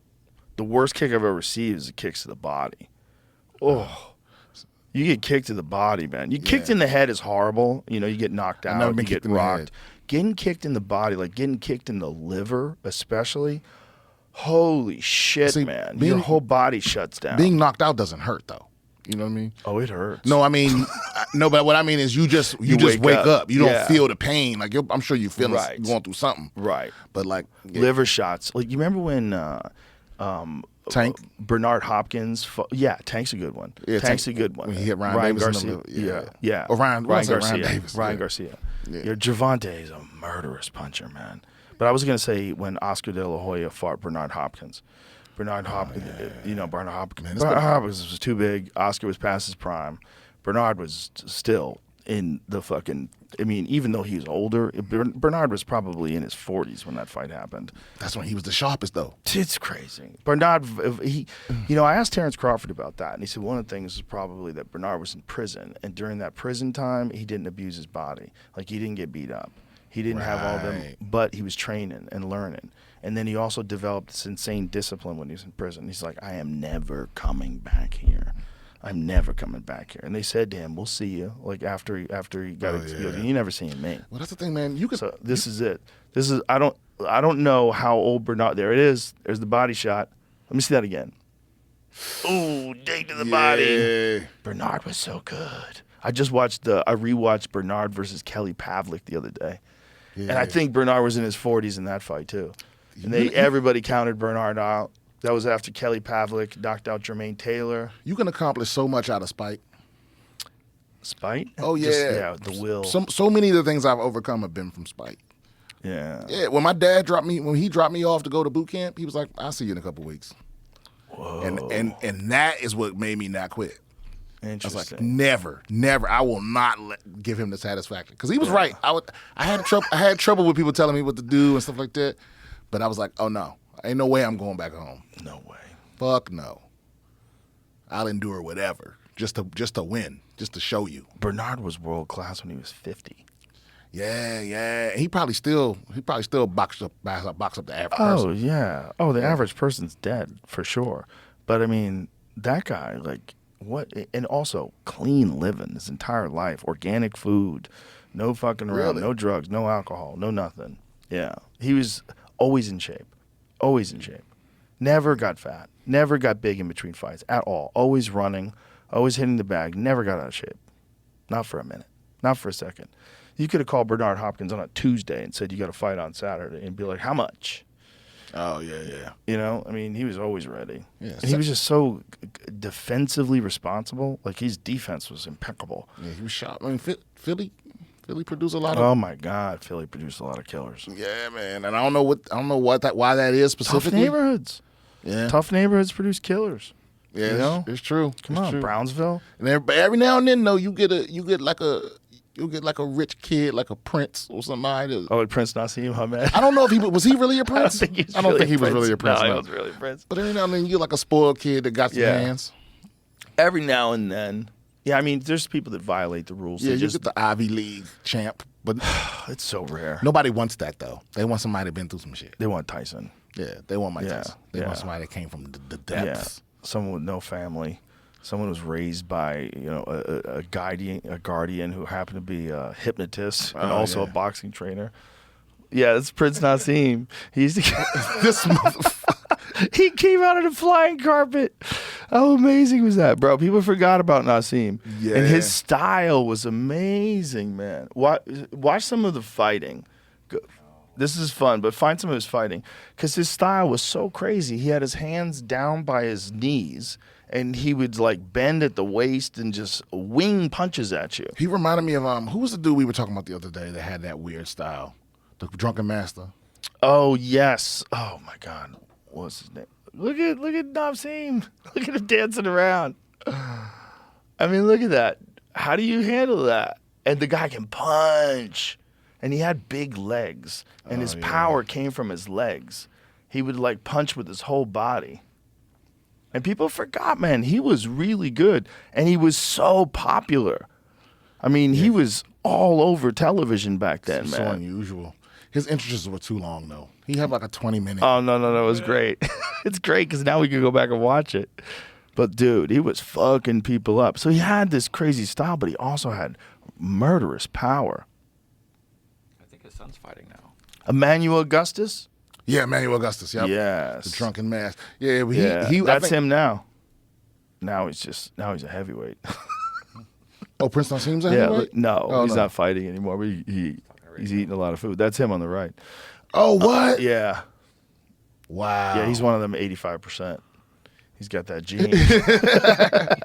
For real. What is Emmanuel Augustus? Go to Emmanuel Augustus highlights. Emmanuel was different though, because Emmanuel, instead of, I mean, it was a lot of like hands down moving around, but it was like smoother. Emmanuel was like he was dancing with you, like literally dancing. And it's like he would throw a punch when you least expect it. There was no rhythm to. Floyd said that he was the hardest fighter he ever fought. He said the hardest fight he ever had was this guy. Because, like, look how he fights.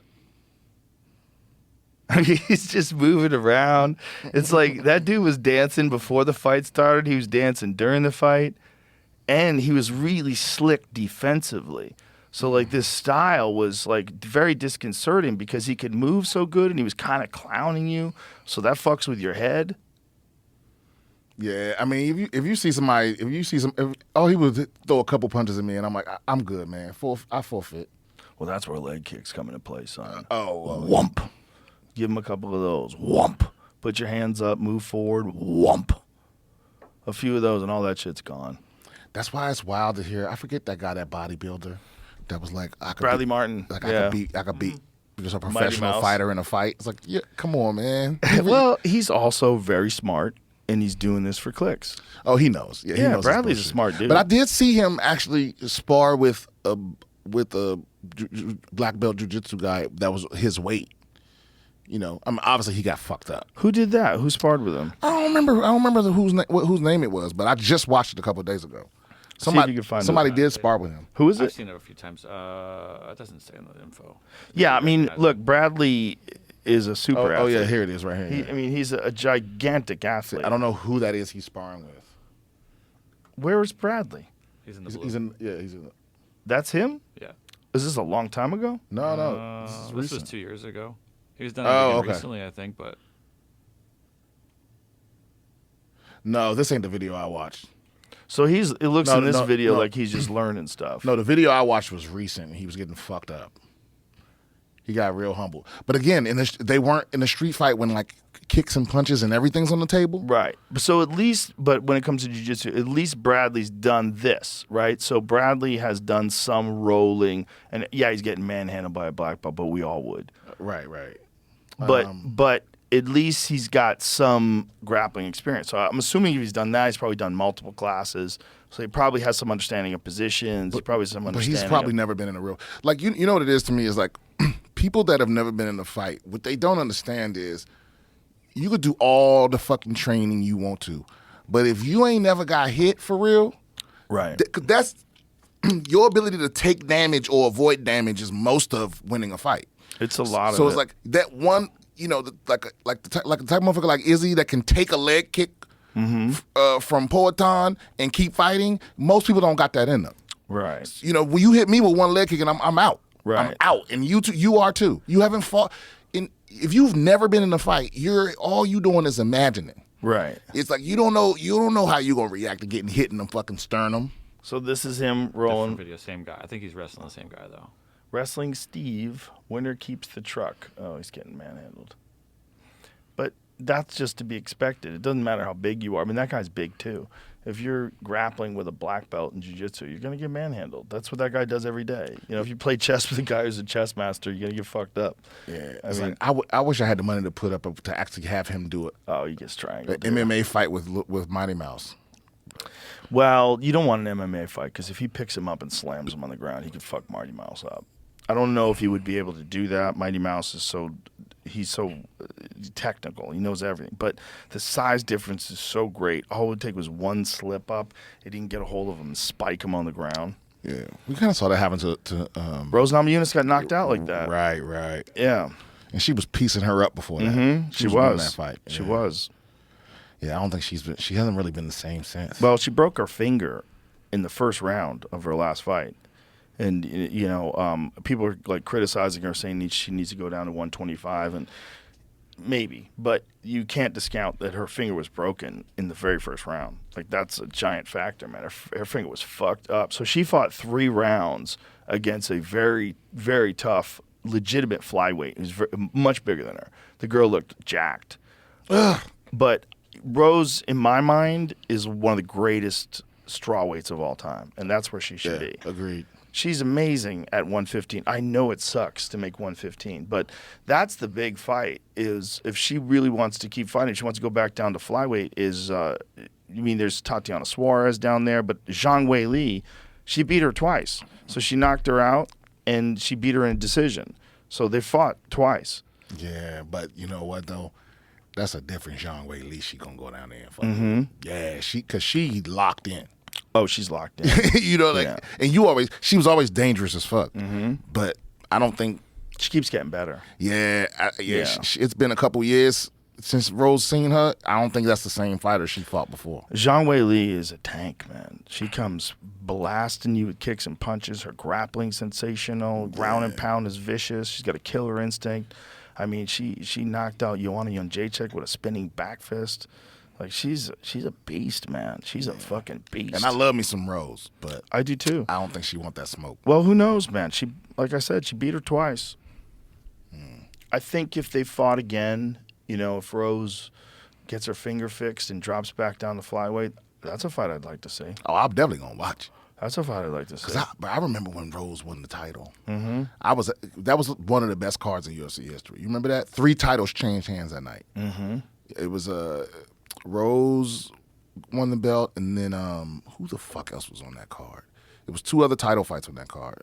I remember DC just yelling out, "Thug Rose!" Oh yeah, Thug Rose! And that's when I didn't really know much. I was just like, oh, I'm picking her. She looked, and everybody's like, what? I was like, yeah, and she won. I was like, oh, who is this lady? When she crocked Joanna with that left hook, I was like, oh my God, she did it. She beat the boogeyman. She beat the Boogie Woman. But she was the Boogie Woman too, man. She was lighting people up. If you saw Joanna Jędrzejczyk in her prime, like, you want to see a wild beatdown? Do Joanna Jędrzejczyk, Juliana Payne. No, who was it? It wasn't Juliana. It was who did she fight? Can I see her record real quick? This was the night that the fights happened.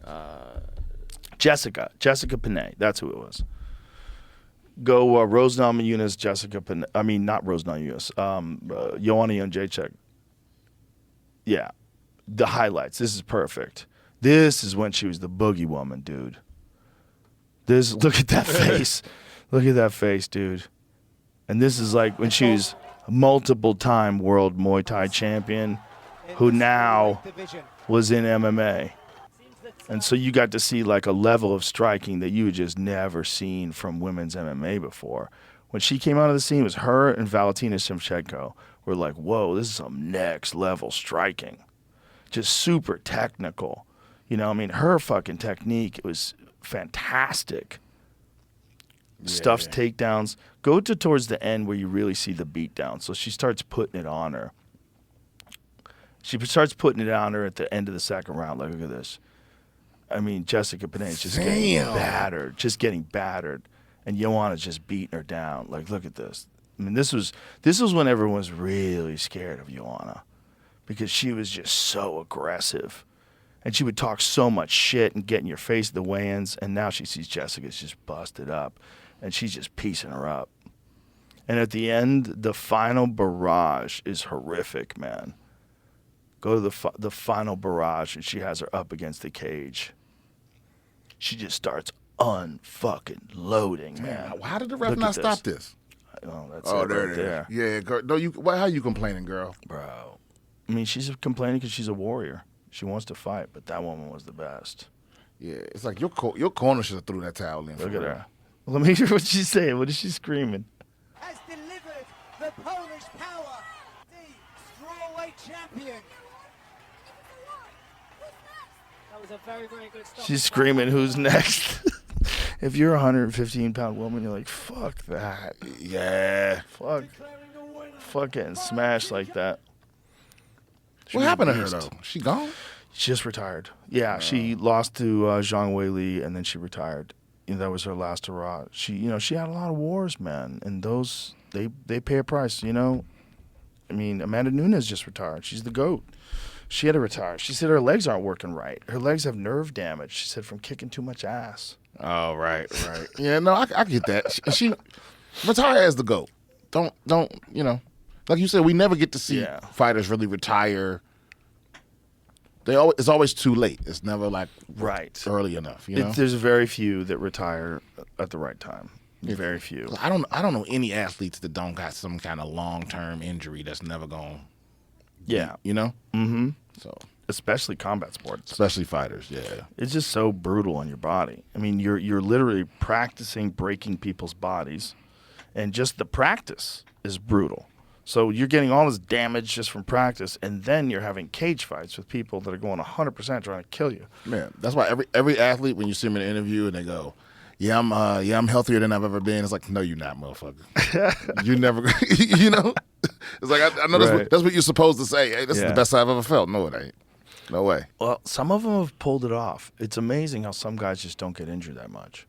It's real weird. LeBron James. Yeah, well, he spends a lot of money though on just maintaining his health, just maintaining his massages and physical therapy, and like he treats his body like it's a pit crew at a race stop.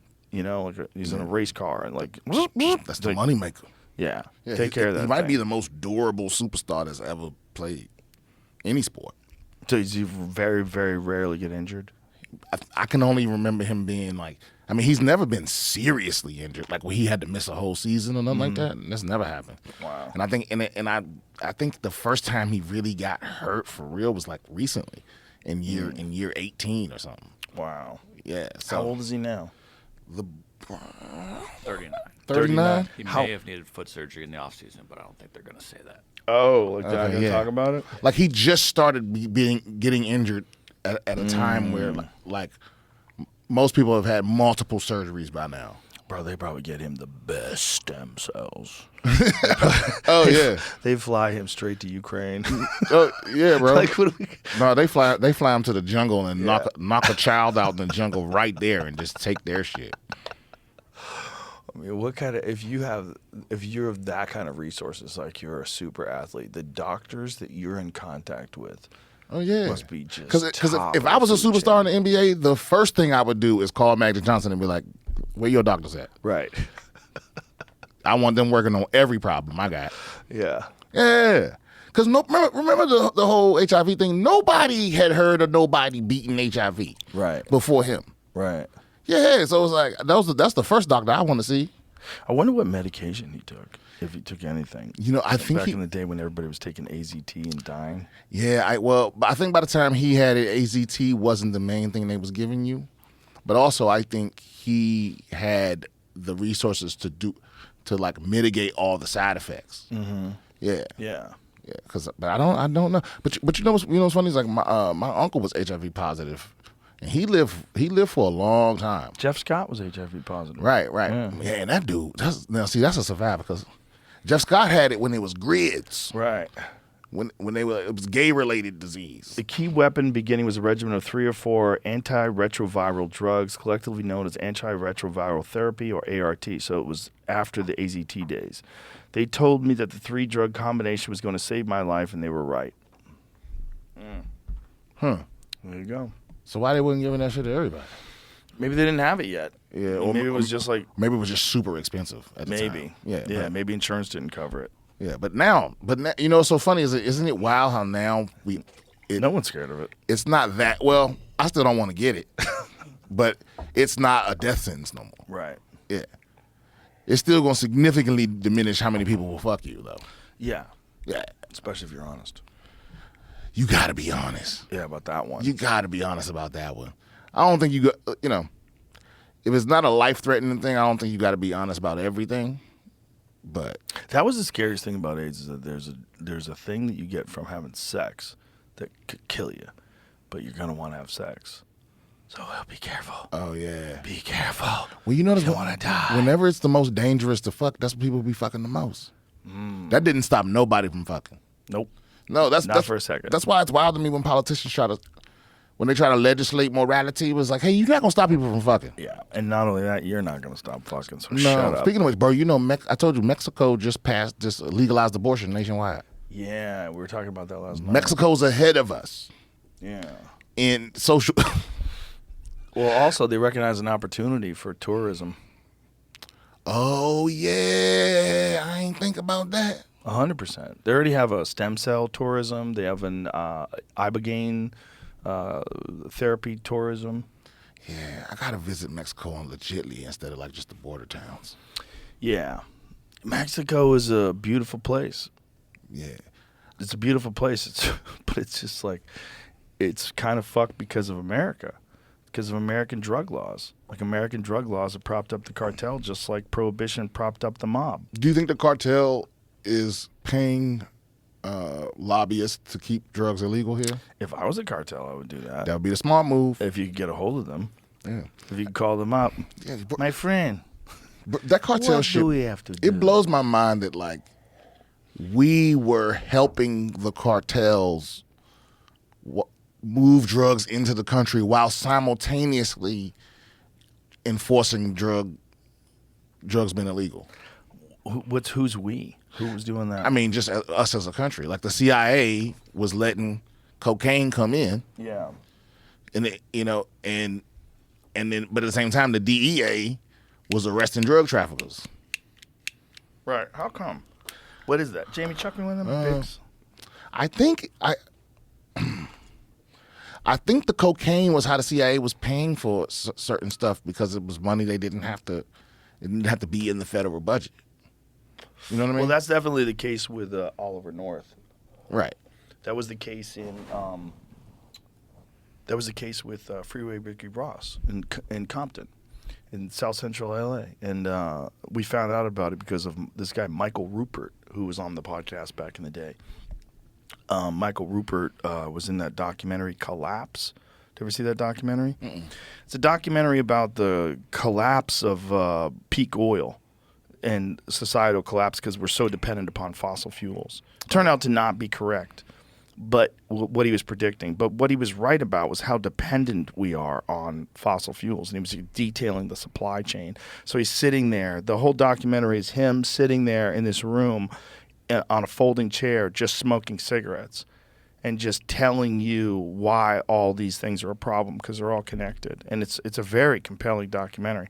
Well, Michael Rupert was a narcotics officer in L.A., and he caught the CIA selling drugs in South Central L.A. and then exposed it on a hearing on CNN at like this big like town hearing.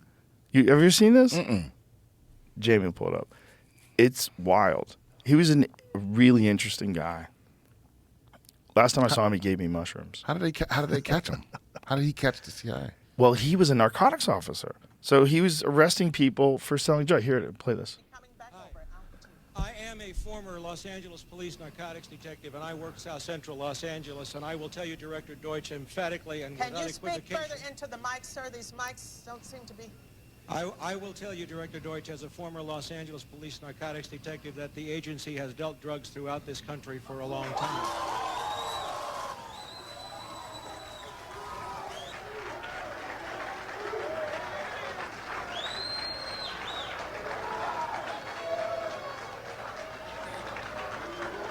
All right.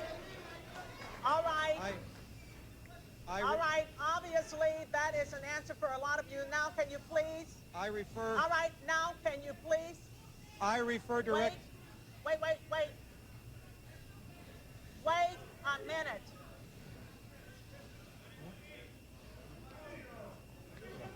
So that guy at the table is from the CIA. Wait a minute here. Wait a minute. If you don't like what's going on here, please leave now. No, leave. No, leave now, because there are others who do want to hear what's going on in this room. Will you please take your seats? I will come back to you as we roll back across to the center section. Director Deutsch, I will refer you to 3 specific agency operations known as Amadeus, Pegasus, and Watchtower. I have Watchtower documents heavily redacted by the agency. I was personally exposed to CIA operations and recruited by CIA personnel who attempted to recruit me in the late 70s to become involved in protecting agency drug operations in this country. I have been trying to get this out for 18 years, and I have the evidence. My question for you is very specific, sir.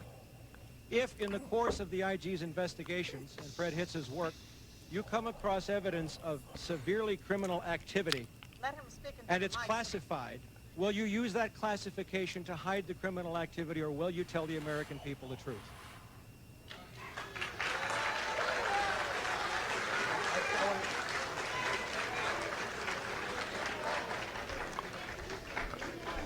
All right, you want Joe. to hear the response first from Congressman Julian Dixon and then from the director.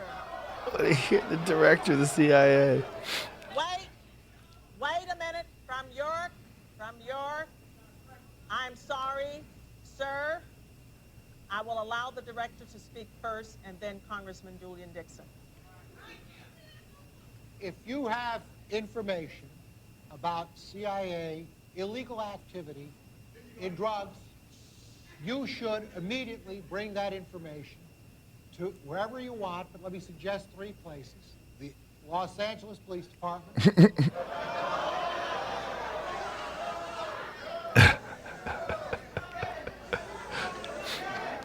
Please. Wow, now you're playing in my face. Sorry, others want to hear this answer. I am sorry. Others want to hear this answer. It is your choice, the Los Angeles Police Department, the Inspector General, or office of one of your Congress persons from this. 18 years ago, sir, and I got shot at for it. Wait a minute, sir. Wait a minute, sir. And Sir, you have not gotten the mic yet. You are not. But wait a minute, then don't speak out of turn. let me say something else. If this information turns up wrongdoing,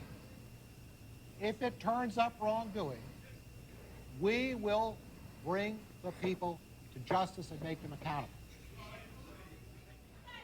All right. Just imagine you think there's even a possibility that's true. We say, if it's true, Well, if it's true, I've heard rumblings. right. Well, just imagine, hey, bring it to one of the offices where we have people that work for us. Yeah, they'll definitely take care of it appropriately.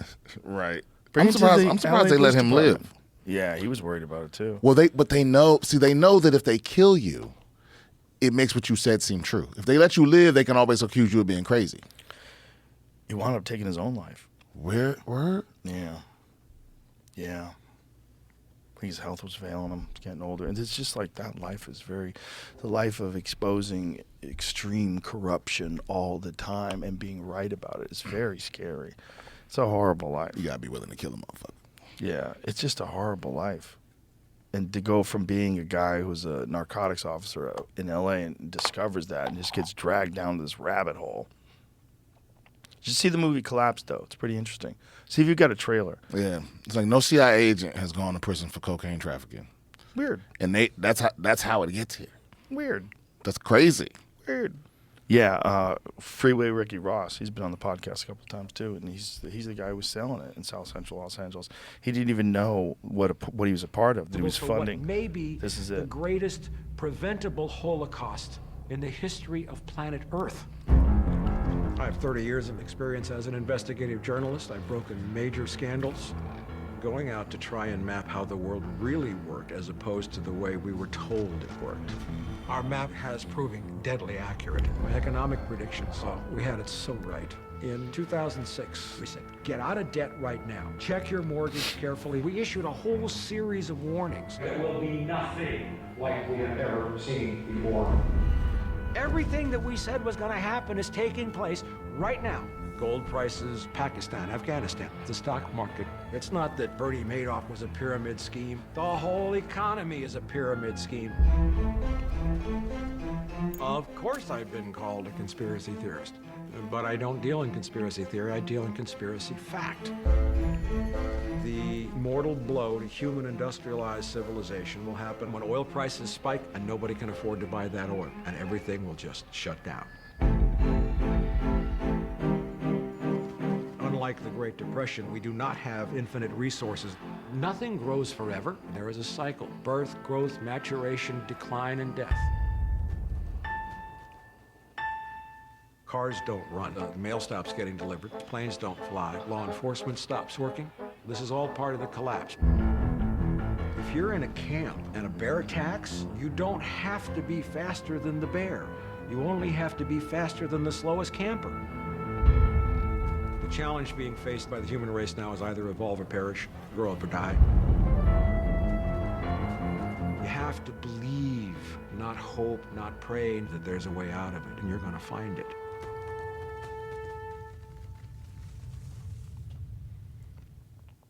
He's basically a prepper. He was. He's basically telling you, start growing your own food. Get something that you can treat water with. Oh, yeah. Because this is a fragile society we live in. That's completely depending on us sucking blood out of the earth to pump everything. That's what we're doing. We're sucking the blood of the earth that we use to make plastic and jet fuel. Silicon. I mean, think about all the different plastic parts that are just in electronics. It's oil. You know, it's part of the reason why we couldn't really, like, why the sanctions on Russia, like, didn't really stick. Like, we hit Russia with the most economic sanctions that anyone's ever been hit with. And it's barely phased them because they sell oil. They're the number two, I think the number two oil supplier in the world, and then they're maybe number one natural gas supplier. And China like needs them. What? And so does Europe. Who got hurt most by the pipeline shutting down? At first, it was Europe. It was Europe? Yeah, because they. And now are they just buying gas from Russia? Europe? Yeah. No, now they're buying. I think their gas comes from us. So that was from Russia to Europe, right? Right, from Russia to Europe. Europe was their number one customer, and now someone blew it up. Someone. Well, the sanctions made Europe stop buying gas from Russia. I don't know who blew up the pipe or why. Well, probably us. Yeah, they say it's us. Yeah. That's what Seymour Hersh said. Yeah, I mean, come on. Yeah, we probably blew up that plane too. That had the Prigozhin in it. Yeah, you think so? I think so. I wouldn't be surprised if it's either Putin or us. It wasn't an accident. Yeah, most likely. I mean, when a guy's about to surge Moscow with tanks, and he turns around and goes back, he doesn't have much time to live. You gotta take the man out. Yeah, that he's dangerous. Yeah, I mean, I don't know what he thought, and like his whole leadership was on that plane, which is also crazy. Yeah, like you don't see the vice president don't fly with the president. Right. That's crazy. It is crazy. Along with the third, fourth, and fifth person in line, they never on the same plane. That's if insane. Both planes went down. Yeah, I wonder is the vice president's plane Air Force 2? Is that what they call it? I don't know. Probably. Makes sense, right? Yeah, I think so. Well, it turns out that the Air Force One is whatever plane the president's on. Oh. Yep. You know, it's not. I mean, it is a specific plane, I guess. Or maybe there's two or three of them. Air Force 2 is any held call sign held by any United States Air Force aircraft carrying the vice president. There's something absolutely hilarious about Trump's name on his plane. Just Trump. Oh, he used the Trump plane for his presidential shit? No, I mean, he does it now. He flies around the Trump plane now. I'm sure he's got more than one plane, too, but he's got a giant-ass one, like a commercial plane. What's the point of that? He's got a lot of room in there. How big is Trump's plane? Isn't it like a 767 or something crazy like that? Trump Force One is a 757. 757. Oh, they call it Trump Force One? That's a big-ass plane. What does it look like inside? The pictures of the inside of Trump's plane? I bet there's a lot of dudes who like compete. Like who's got the most baller interior. Oh, yeah. In your private jet. Just imagine. Imagine eating dinner with Trump. I mean, he wants his Wagyu A5 well done. That's what it looks like. Looks like a normal jet. It's $100 million. Damn. So he's got like a little desk there. That's like just a big ass private jet. It looks very nice. Yeah, big screen in the back. This is Air Force One. It's got like a Air Force One's got like a fucking U.S.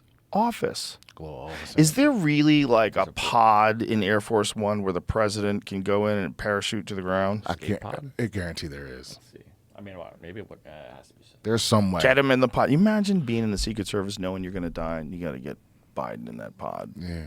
Well, knowing you might have to go to prison with Trump.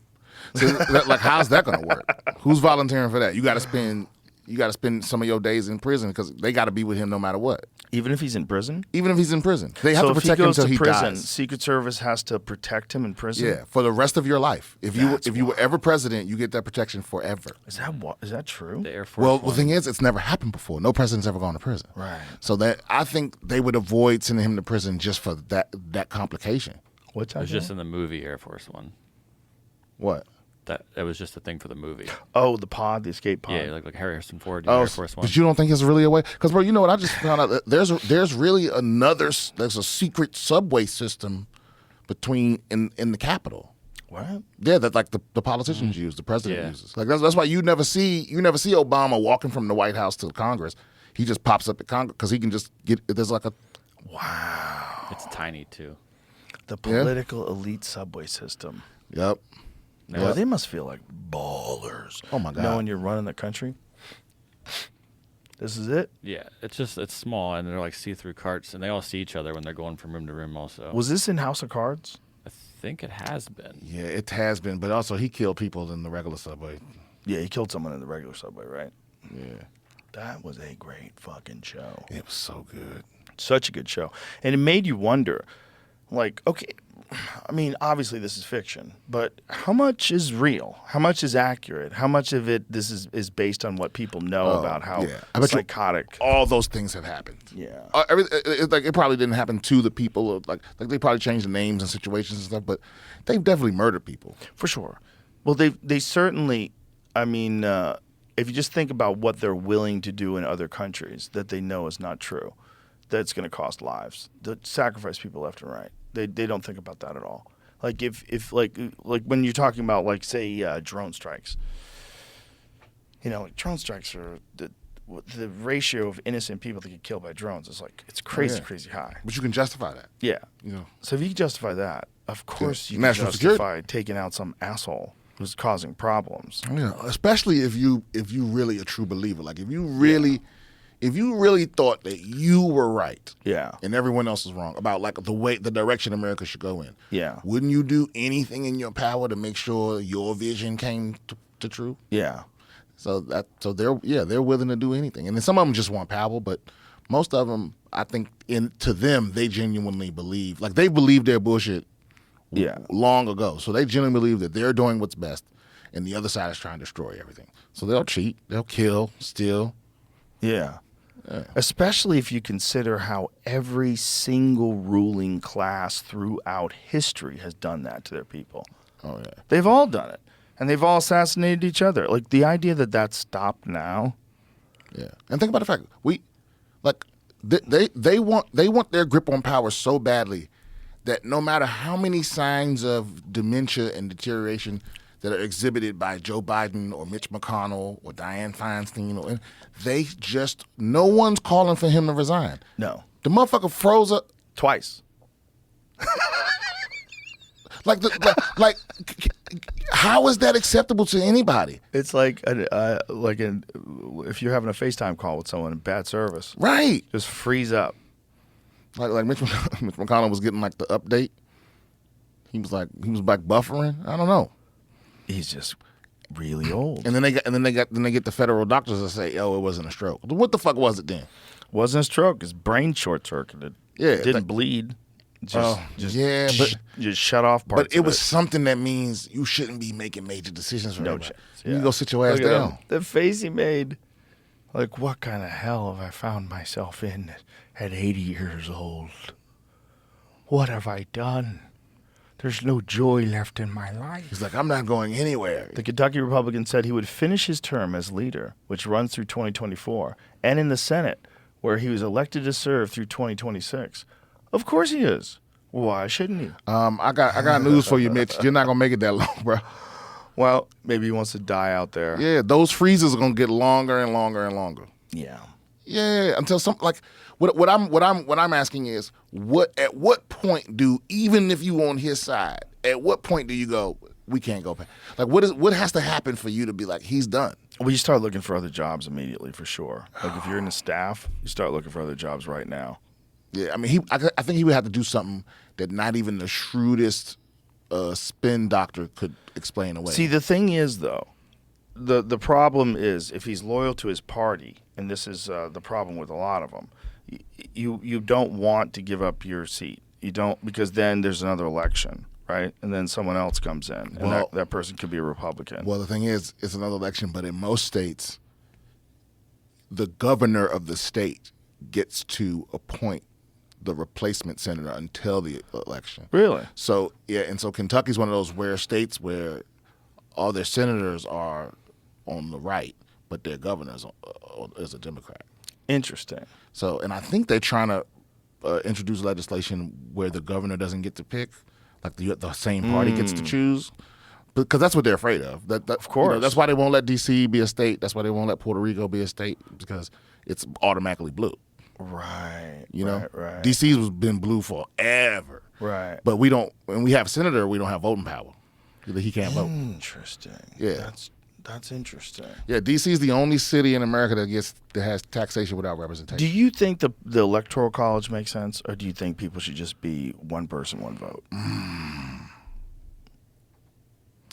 That's tough. Because I understand the reasoning behind the Electoral College. Because they didn't want the biggest states to just dominate choices for everyone, right? Yeah, right. But I think that's just antiquated now, man. Yeah, for president, I don't even think it should go by state. It should just be straight up popular vote for the whole country, maybe. Yeah, like when Hillary won the popular vote, but Trump won the Electoral College, a lot of people are like, well, that's some bullshit.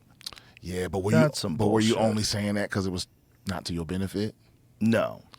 I wasn't a Hillary fan. No, but I thought about it and I was like, that is some bullshit. Like, if you win, more people want you, and we're all together. Like, what is this funky Electoral College bullshit about? And I get what you just explained. It makes sense, but still, part of me is like, the fuck out of here with that. Yeah, you're right. Get this, like, how much did she win by? I think Hillary won by a lot. By a whole lot. Yeah, like what was the margin of her victory in the overall votes? I think her overall votes were way higher than this. But see, the other side of that though is like, but if we go to only popular vote, that means the small states basically don't count. What do you think it would have been like if she won? I think it would have been more of the same from Obama, but maybe a little more corporate. There definitely have been less ladies with sock hats screaming in the streets. What is the number? 3 million. Wow. Almost 3 million. She beat him by almost 3 million votes in the popular vote. See. But he won most of the states. Yeah, 304 to 227 in the Electoral College. That's kind of crazy. Isn't that kind of crazy? It's wild. It is kind of crazy. It's just weird. But at the same time, though, the bigger states have the most votes. California's 55. That's nuts. That is nuts. California's so dangerous. Well, it's the biggest state by population. So how many electoral votes you get is based on population. Yes. So it's like, Yeah. I don't know. I think, but even in that state, there's a lot of people outside of Los Angeles and outside of San Francisco that are red. Right. Like if you drive up through Fresno, drive up that area, it's all farmers and shit like that. It's a very rural part of California that people forget about. I think the thing we really need to change is we need like a parliamentary system so that it's not just two parties. You know, That's a good idea, and also we need to be able to take corporate money out. That's the craziest stat about California. Only 5 countries have a bigger GDP than California, including America, including the one it's in. Wow. So we're above France, India, Italy, and Brazil in California. United Kingdom is just slightly more GDP than California. That's insane. Well, there's so many people there, man. It makes sense. It's just like, what are they doing to that state? What are they doing? Between the homelessness and the smash and grabs and the fucking defunding the police and the not arresting people for shoplifting and like, what are you doing? Like, what are you doing? Are you guys trying to ruin that state? It's Burning Man. The state slowly turning into Burning Man. It's way worse than Burning Man. Yeah. It's Mad Max. You know, when I visited there recently, and you know, it is certain stuff that I miss, you know, because there's a certain feeling and nostalgia about L.A., you know? Yeah, sure. Where you get there and you're like, yeah, this is L.A. And then after it was like visiting family. It's like after a few days, I'm like, okay, I'm good. I remember why I left. Yeah. Yeah. There's a lot of great stuff about LA. Oh, man, yeah. But it's just not the same LA. The way I describe it, it's like you had an ex-girlfriend, she used to be really cool, and then you meet her a few years later and she's on meth and she works for the cartel. Like, what happened? Right. What are you doing? She's got scars from stuffing coke in her titties. All fucked up. You're like, yeah, well, take care. It's just... we've all been there. It's been ravaged. The city's been ravaged. Yeah. You know, it's just a different place now. It's a different place. And I don't know what the fuck is ever going to turn that around other than some radical shifts in the way they run the government. And then a massive uptick in doing something to mitigate crime. You got to do something in the community with police. They really have to go over how they're spending their money. Yeah, you know? that too. Like, how come you guys haven't done jack shit about this homeless problem? Like, where's that money going? Because there's big business in it. Yeah. That's exactly what it is. Yeah, when I was homeless and I was living in that shelter, and I discovered that because something occurred to me, because there's a certain amount of money they get just from the VA, right? So these because it was a veterans homeless shelter, they get a grant from the VA, but they also get money from the state, money from the county, and money from the city. And when I found out how much all that money was, and the only reason I looked into it was because the food was shitty, the food was fucking terrible, and I'm like, wait a minute, how much money these motherfuckers getting? I did all the math. And I just estimated all their salaries, like over proposing. And when it was all left over, it was like millions of dollars left over. And it's like, you did this math? Yeah, I did this math because I was like, it was a point where we didn't have proper cleaning supplies. We were run out of toilet paper. The food was like the bottom of the barrel, just gross bullshit, and it just didn't add up. And then I was told, well, you don't understand the inner workings of nonprofits and all this other bullshit. And then right after that, the guy running the place relapsed.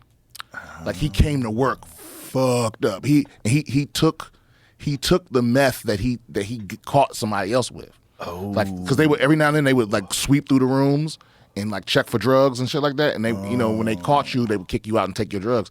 And it was just his drug. And he was sitting there like, He came to work the next day. I'm talking about gone, Joe. Whoa. Like a completely different person.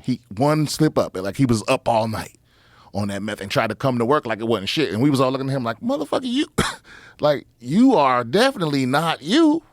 Wow. Yeah, it was crazy. And then, when that happened, then all of a sudden the CEO of the nonprofit or the CFO came by, pulled up in a Phantom or a Bentley or something crazy. And then everything started changing. The food got more gourmet. You know, all of a sudden they got everybody new beds, like fucking memory foam mattresses in a homeless shelter. Because it was like they didn't want it to get looked into any further. So they knew when people came around to ask us questions, they ain't want us complaining about shit. So there's probably no oversight. Bro, there's no oversight. There's so much money. And when you look up that company, they'll tell you, because every nonprofit has to do earnings report, but there's no penalty for the numbers not adding up. So you can look up how much money they brought in and how much money was unaccounted for. And they don't shut them down for that. It's just reported. So, you know, these guys, millions and millions of dollars is always unaccounted for. You know, it's all nonprofit does not mean they're not making money. Well, look what the Black Lives Matter ladies did. They went and bought houses. Really? Wait a minute. What do you mean Black Lives Matter ladies? You don't know about that? No. Yeah, there was a bunch of houses that one of the ladies bought for millions of dollars. But you got to watch out for people that are catering to you. Like you belong to a certain group. You know, like outside of every fucking outside every military base. Secret $6 million home has allies and critics skeptical of BLM's foundation finances. So a group of Black Lives Matter leaders are facing questions about a purchase of a $6 million home in Southern California. It was bought with donations made to the Black Lives Matter Global Network Foundation. The transaction is raising questions about how the social justice organization is using donations. Yeah, there's a bunch of investigations into that. Oh, but that's also that's like, NPR too. That's not even like a it's not like some conspiracy theory website. Yeah, it's real. I told you. Look, outside every base, there's a car dealerships and all kind of shit that's like for veterans only. You know, owned by veterans. They're just there to fuck you over. You know, anybody that's like, oh yeah, I'm here just for you. You gotta be skeptical of them. Yeah, you know how we do. Everybody's like, okay, right. Let me see what you're going on. When you opening that school, I'm gonna give you $100 a year for 10 years. Yeah, and if you got a loan and you got very little credit, they just jack up your interest rate, and you sign off on it because you really want that car. Oh yeah, I think I'm about to make that mistake. No, you're not.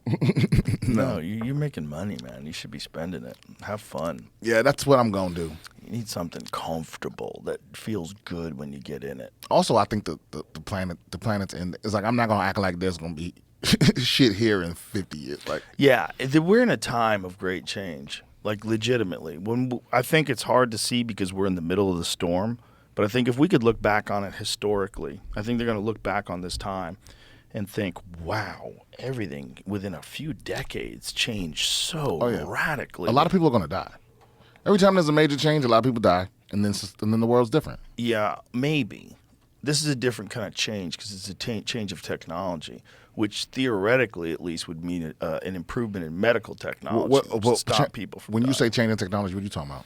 The overall shift of technology over the last 20 years with the introduction of the internet and personal computers. The fact that everyone's carrying around a connection to the internet constantly. That shift, I think, when the historians look back on the human race, I think it's going to be like a giant explosion. Like you have this graph that's like, at a 15-degree curve, and then boom. It just goes straight up to artificial intelligence and fucking robot overlords. You know what the next big shift is going to be when it's implanted. Yeah. When you're literally always connected to the internet. Yeah. Yeah. It'll start off with something you wear probably. Yeah. But the really good one, you have to have the operation. Like, I mean, people be like, "You got the operation?" No, the wearable's pretty good. Like, listen, bro. Like the iPhone 30 is going to be in your fucking skull. Yeah, everything keeps. Meta has a new VR headset that's coming out soon. They have a 3, don't they? Yeah. Have that been announced? Yeah. Like, they keep getting better at these fucking things. They're amazing. They're getting better and better and better and better. Have you put one on before? Yeah. Like, I talked Bird into getting one. He was blown away. They're dope. Matt Serra was on the podcast, and he says he brings it on the road with him, and he plays like first-person shooters in his hotel room, and it's like screaming in his hotel room. The reason I stopped bringing it on the road is because the battery don't last that long, and I don't. It's just another thing I have to remember to charge. Right. But that's gonna get better and better. Yeah. Yeah. I mean, eventually It'll be glasses. I don't know why they haven't done this already, but it should be a separate pack that does all the computing that isn't in the headset that you're wearing on your head, so it's not so heavy. Yeah, well, the Apple one apparently is doing that. Yeah. The Apple one at least has an external battery. But the Apple one has a cable, though. I'm talking about, because now they're at the point where... What does the Apple one look like? Can you pull it up? And the Apple one has the cable that goes to the back, and then that cable is connected to, what is she wearing? What's going on in her back? They won't really show it to They you. haven't shown a lot. There is a battery pack that's different than the phone's battery pack. It also could be probably connected to their computer. Oh, no. Well, that'll let you get different actions. So, like, the battery pack is only 2 hours, supposedly. So, when you're plugged into the computer, you're probably getting it's probably a little updated power battery. No, it's probably infinite. This is iPhone 1. Okay? That's Correct. what this is. Yeah, this supposedly isn't even going to be available for everybody to buy. I mean, Really? you'll be able to buy it. I don't mean it in that way, but it's going to be so expensive. I think it's $3,500, and they're not going to make, millions of them. Hey, man. I bet they're going to sell out quick. They probably will, and then they're going to make another one. You know that's what? more I'm the type of expensive. motherfucker that'll pay $3,500 though. If you're going to watch movies on that thing, I bet it's insane. Oh, man. I bet that's insane. The thing Imagine watching a movie like this, like you're watching like Vikings or some shit. You're watching people hack each other apart, like the Northmen. Oh, yeah. And you're watching that, And- and it's just in front of you. And that close to your eye, Yeah. that could give you the equivalent of, very much higher resolution. Yeah, higher resolution, and I bet the intensity of the scenes is like overwhelming because you don't even see your body. Yeah, You're just like in the from what I scene. hear, what Apple's done better than everyone else is the eye tracking stuff. It's crazy. Like it can tell where Yeah. you're looking, and you can just do stuff from looking at it. They know where your eyes are in the. Yeah, Marquez Brownlee described that as magic. He said it's so cool and works so good, it's like magical. Well, they've had that technology for a while with Black Hawk helicopters. Oh wow! They have this technology where they put this headset on. Peter Berg was explaining it to us. You put a headset on, the headset syncs up with the controls, and where you look, that's where you shoot. So that's where the crosshairs go. So you look at an object on the ground, you're like, you're looking through your eyes, Dude, I love and that. that's where the crosshairs go. The crosshairs know exactly what you're looking at. Dude, I can't wait. I'm gonna sign up. How wild. I will be the third person that has the surgery. I'm not gonna be the first one, but I'll be the third one. I will talk to you for 6 months, and then I'll consider it. Yeah, I How you feeling today, Brian? One of those days. How you doing, brother? What's right. going on? You all right? Dude, 'cause I get so hype about technology. Oh man, Well, it's it's fascinating stuff. it's like when It just that guy really walked is. in the green room yesterday, and I was like, "Oh shit, are those the B&Os?" And he was like, "I don't know what that is." I was so disappointed. Yeah, he has no idea what kind of headphones he's carrying. Yeah, it's almost like seeing somebody buy like have a classic Mustang, and it's just a commuter car for them. They don't know anything about it. Or Right. They never open it up. Oh, my dad gave it to me. It's a car. Oh right. It's like, oh, you motherfucker, you don't know what that could It's do. just a '68 Mustang. Yeah. Yeah, I get that way. but you got to be committed to drive one of those every day. Yeah. You got to be really committed. Yeah. Yeah. They are not reliable. No. That's a fucking 54, 53-year-old car. Well, none of those cars. 55-year-old car. Yeah, none of those muscle cars from back then are really reliable. No, You know. not now. Especially not now. But even back then, they weren't that reliable. I'm looking at some sensible cars right now. Sensible. I don't like it. You don't like sensible? No, Brian. We've had this discussion. No. I'm not interested in sensible. Well, no, but yeah, actually, you know what's crazy? I hate that. I don't want to give these motherfuckers attention, but the hybrid joints now are like they have real high horsepower. Like it's Yeah. kind of crazy. Crazy. That you can get I test drove a Volvo Recharge the other day. The S60 and S90 That's a Recharge. hybrid? It's a hybrid. Well, the thing is now all their cars are semi-hybrid at least, so they all have an electric motor of some kind. But the plug-in hybrid, yeah, the S6 had like 455 horsepower. Whoa. Yeah, and it's a 4-cylinder engine. Really? Yeah, it's a 4-cylinder inline. Oh, that looks dope. Yeah. Yeah, you should get one of those. Why don't you get one of those? I'm really thinking about getting one. Let me see that thing. I'm thinking about getting one right now. That's dope. That's the last one I test drove. That looks beautiful. And Volvos have like a great safety record, right? That looks very good. That's a very good looking car. Yeah, but look at the stats. So a lot of those Volvos, can you show me some more pictures? A lot of those Volvos, to me, they're always like a little, I think if you can, there's a little thing on it you can click. Well, they're very simple. Yeah, well, I used to think they're kind of dull, but this is not dull. This is a very good looking car. No, it's definitely an old man brand. That's a good But I'm an old man. Yeah, but what does that mean? I would buy one of those if I was 20. That's a dope car. Oh, yeah. That's a dope luxury car. It just means young people don't think it's cool. That's a Swedish See, company, look, right? 455 horsepower. Yeah. That's crazy. That's a lot. It's a lot for, I mean, it's not a lot for cars of today. Yeah, my Tesla has 1,100. Oh yeah, see that because my boy was just talking to me about this. But remember when like 250 horsepower was crazy? That wasn't that long ago. Not that long ago. Like late 90s, it was like 250 horsepower. You crazy? Yeah. Now 600, 700,000. Yeah. I have a 1993 Porsche. It's a RS America, so it was like the little hot rod, stripped down version of the 911. It has no air conditioning, no radio, no power steering. It's less than 3,000 pounds, and from the factory, mine's a little juiced up. I had it worked on, but it's only 300 horsepower now, and from the factory, I think it was like, I want to say it was like 270. But you know what else I loved about that Volvo when I test drove it? Because I was thinking about that one. It's a Mercedes I was looking at, but I remember you telling me the button, like just having certain things just be buttons instead of on the touch screen. Yeah, fuck that. It's like I got it because for me it's like the volume has to be a button. Yeah.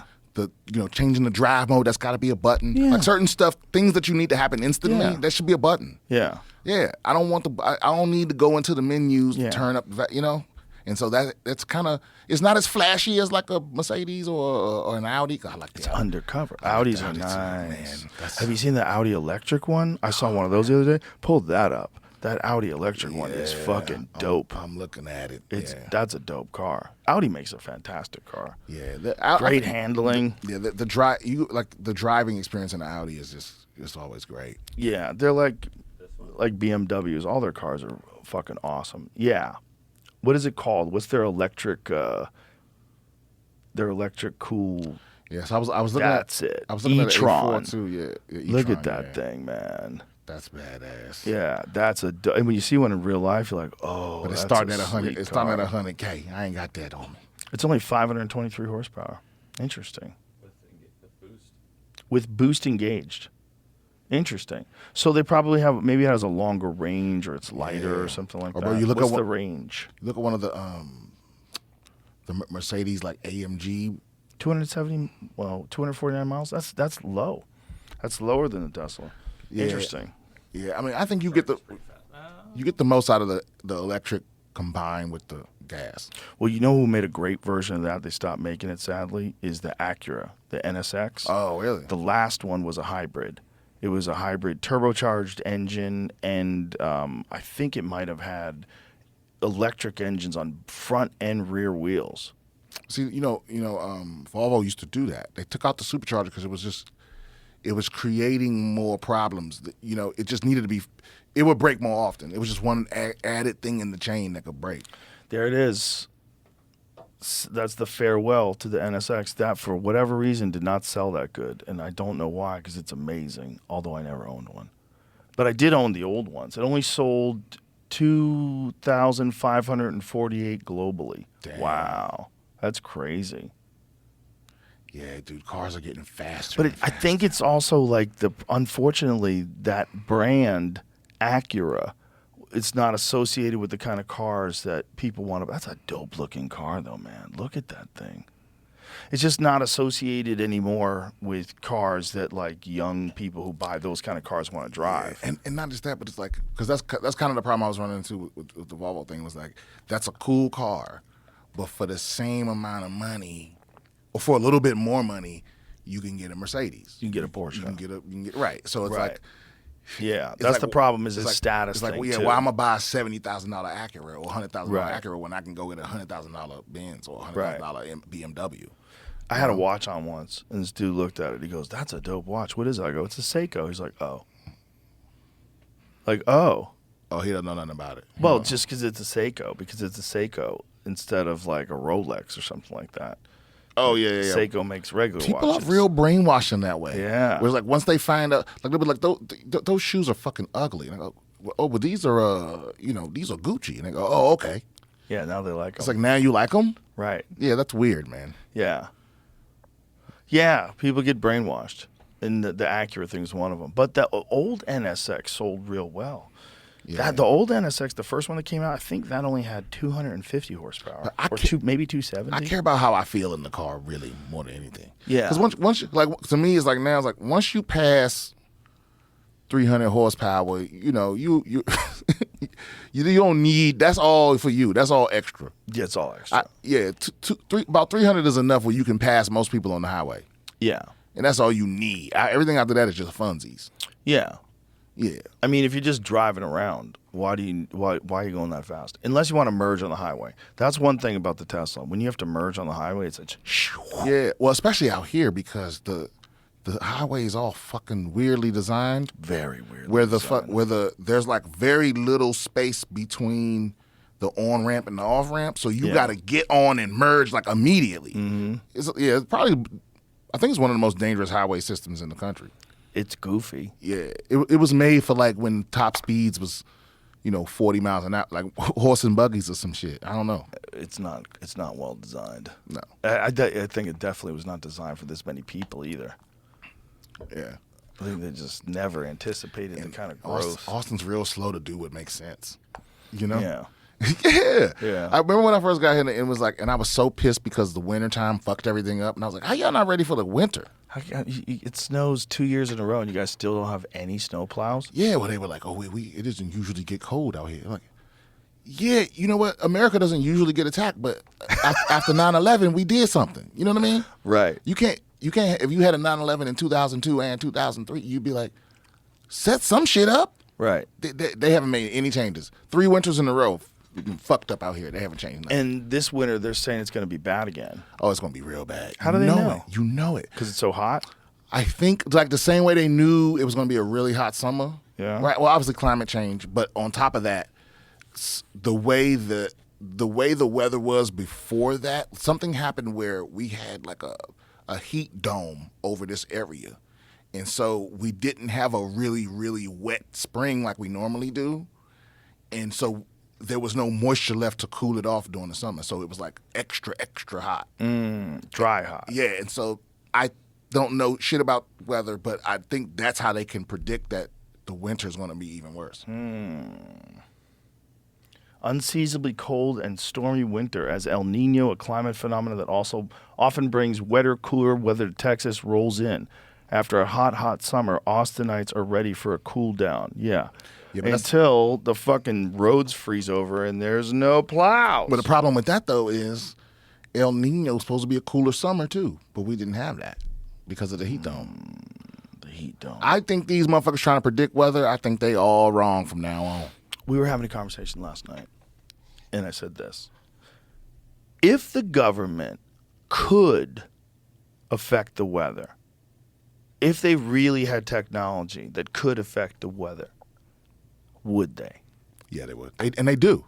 Well, they do? Well, they're not even hiding the cloud seeding because they can do that. They can. Right. Because they do that in Abu Dhabi, right? Or Saudi Arabia. They like make it rain. Abu Dhabi, they make it rain once a week. Okay, yeah.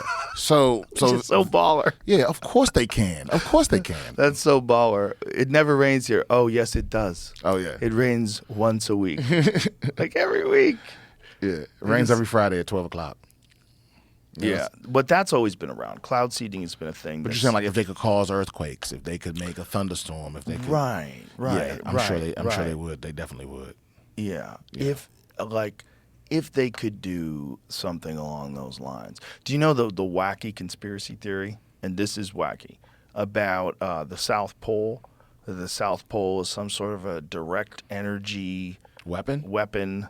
That there's like some station down there that they've pretended is just for receiving, but it's actually for transmitting. I have no idea if any of this is nonsense. It's just fun. It's fun when people talk crazy. But this guy was on the Sean Ryan show, and he is a, air quotes, whistleblower. and he's explaining how he went down there and he read the operating manual for this device, and that this device caused the earthquakes in Christchurch, New Zealand. And I was like, what? Nah. Like, what is this? So it's so hard to know if you're just a comic in Austin. How the fuck do I Right. know what's going down on the South Pole? I mean, like I said, whenever somebody's saying some wild shit to me, I start asking them, what other shit do you believe, so I can know how believable you are. Because if you believe, because you might be one of those people that just believes bullshit easily. Here, what he says. Give us some volume. opened every single door in the facility. I had complete access to every compartment they manufactured. What are you blowing the whistle on? That there are technologies at the South Pole Station that people can't even consider that exist on this planet. Directed energy weapon systems is something that people need to get into their vocabulary fast. The Ice Cube neutrino detector is not simply a passive listening device as presented for the science that they're claiming it to do. It also has the capacity to transmit. There are embedded in the ice what are called digital optical modules, DOMs. They're about the size of a basketball. The array embedded in the ice is 1 kilometer by 1 kilometer by 1 kilometer. It is the world's largest telescope, and now because we have proven that it can transmit, it's the world's largest directed energy weapons system. It is responsible for the earthquakes in Christchurch, New Zealand. Okay, when he says 1 kilometer by 1 kilometer by 1 kilometer, does he mean it's 1 kilometer high, it's 1 kilometer long, and 1 kilometer wide? I think down. Yeah. A whole kilometer into the ground. Yeah, he could have just said a cubed kilometer. Well, it kind of, I mean, it's more impressive, I guess, just to think about it goes a kilometer into the ground. He's a former firefighter contractor. For according to Raytheon, this. exposed the company's alleged ability to create earthquakes worldwide, linking to hidden directed energy weapon systems at South Pole Station. So what is this? But this how is would on- how would a firefighter contractor have access to that? I don't know how any of this is real. I have no idea. I don't know what his job was. Yeah. What's his name? Eric Hecker? Yeah, I was trying to look him up. I don't know, man. He had some nice patches on his jacket, though. Looked official. Yeah. I mean, you full of shit until I see some proof. You know, because Or- extraordinary claims like Require. extraordinary evidence. It's like Yeah. you saying some wild shit. You got to at least show me something. Yes. Good point. Yeah, because you were a firefighter contractor. I don't feel like you would have the keys to the secret death ray. You know? Well, I think what he was saying was that he was reading the documents of the owner's manual, and that's when he realized that it's capable of transmitting. I believe he says that in the show. Yeah, but how would a firefighter have access to manuals and shit? I don't know. Yeah, that's crazy. And why he's still alive? This is what the thing he's talking about is when I Google it. Antarctic muon and neutrino detector array is what it's called. And it goes. Let me see what it looks No, like. look, the neutrino detector is real. Right. But And that's so not- that's but the the- facility no. on top of it. And whoa, look what happens under the ground. Yeah. Holy shit. Well, but the reason it has to be so deep under the ground is so it's protected from like solar, from like extra shit. So they know when it gets hit that it was a neutrino. You know? Right. So it's real. Like a lot of the stuff he said was real. But here's the thing we also know, Joe, is that the best place to hide a lie is between two truths. The best bullshit they say a lot of true shit and they sneak the bullshit in there. Right. It's like, oh yeah, the neutrino detector is this and this and this that. Yeah. And did you know it can make you gay? Antarctic muon and neutrino detector array. The shield provided by looking for only upward going neutrinos that must have passed through Earth, something no other known particle can do. Oh, wow. So it's through Earth. Right. Neutrinos don't interact with matter almost at all. So that neutrino detector is way, way, way, way down, and they're waiting to see like sparks of light, so they know that was a neutrino. Wow. But if they put it on the surface, I think they can't tell the difference between one that came, because they're pouring out of the sun. Right. So they're looking for ones that have passed through the earth that have come from other places. Wow. So they know for sure. So every now and then, it's so unlikely that one will interact with matter that like it doesn't happen that often. You know. Isn't it crazy that they spent that much money to build that thing, to find that out. Yeah. So and also, so that's the other thing. The thing this guy is saying, I don't even understand how that would work. How could it be both things, right? How could it be a detector and also a transmitter? Yeah, because I think it's just a pool full of some special kind of water or some special kind of liquid that, that it's enough where it makes a neutrino more likely to fucking hit a nucleus or something. But so I don't understand how that's gathering power that it can transmit. I don't know. The thing about people like that, and I'm not saying this guy's not telling the truth, but I'm saying when I see stories about like someone talking about like some alien base that's underground and there's these aliens down there and one of them shot at me with a laser beam.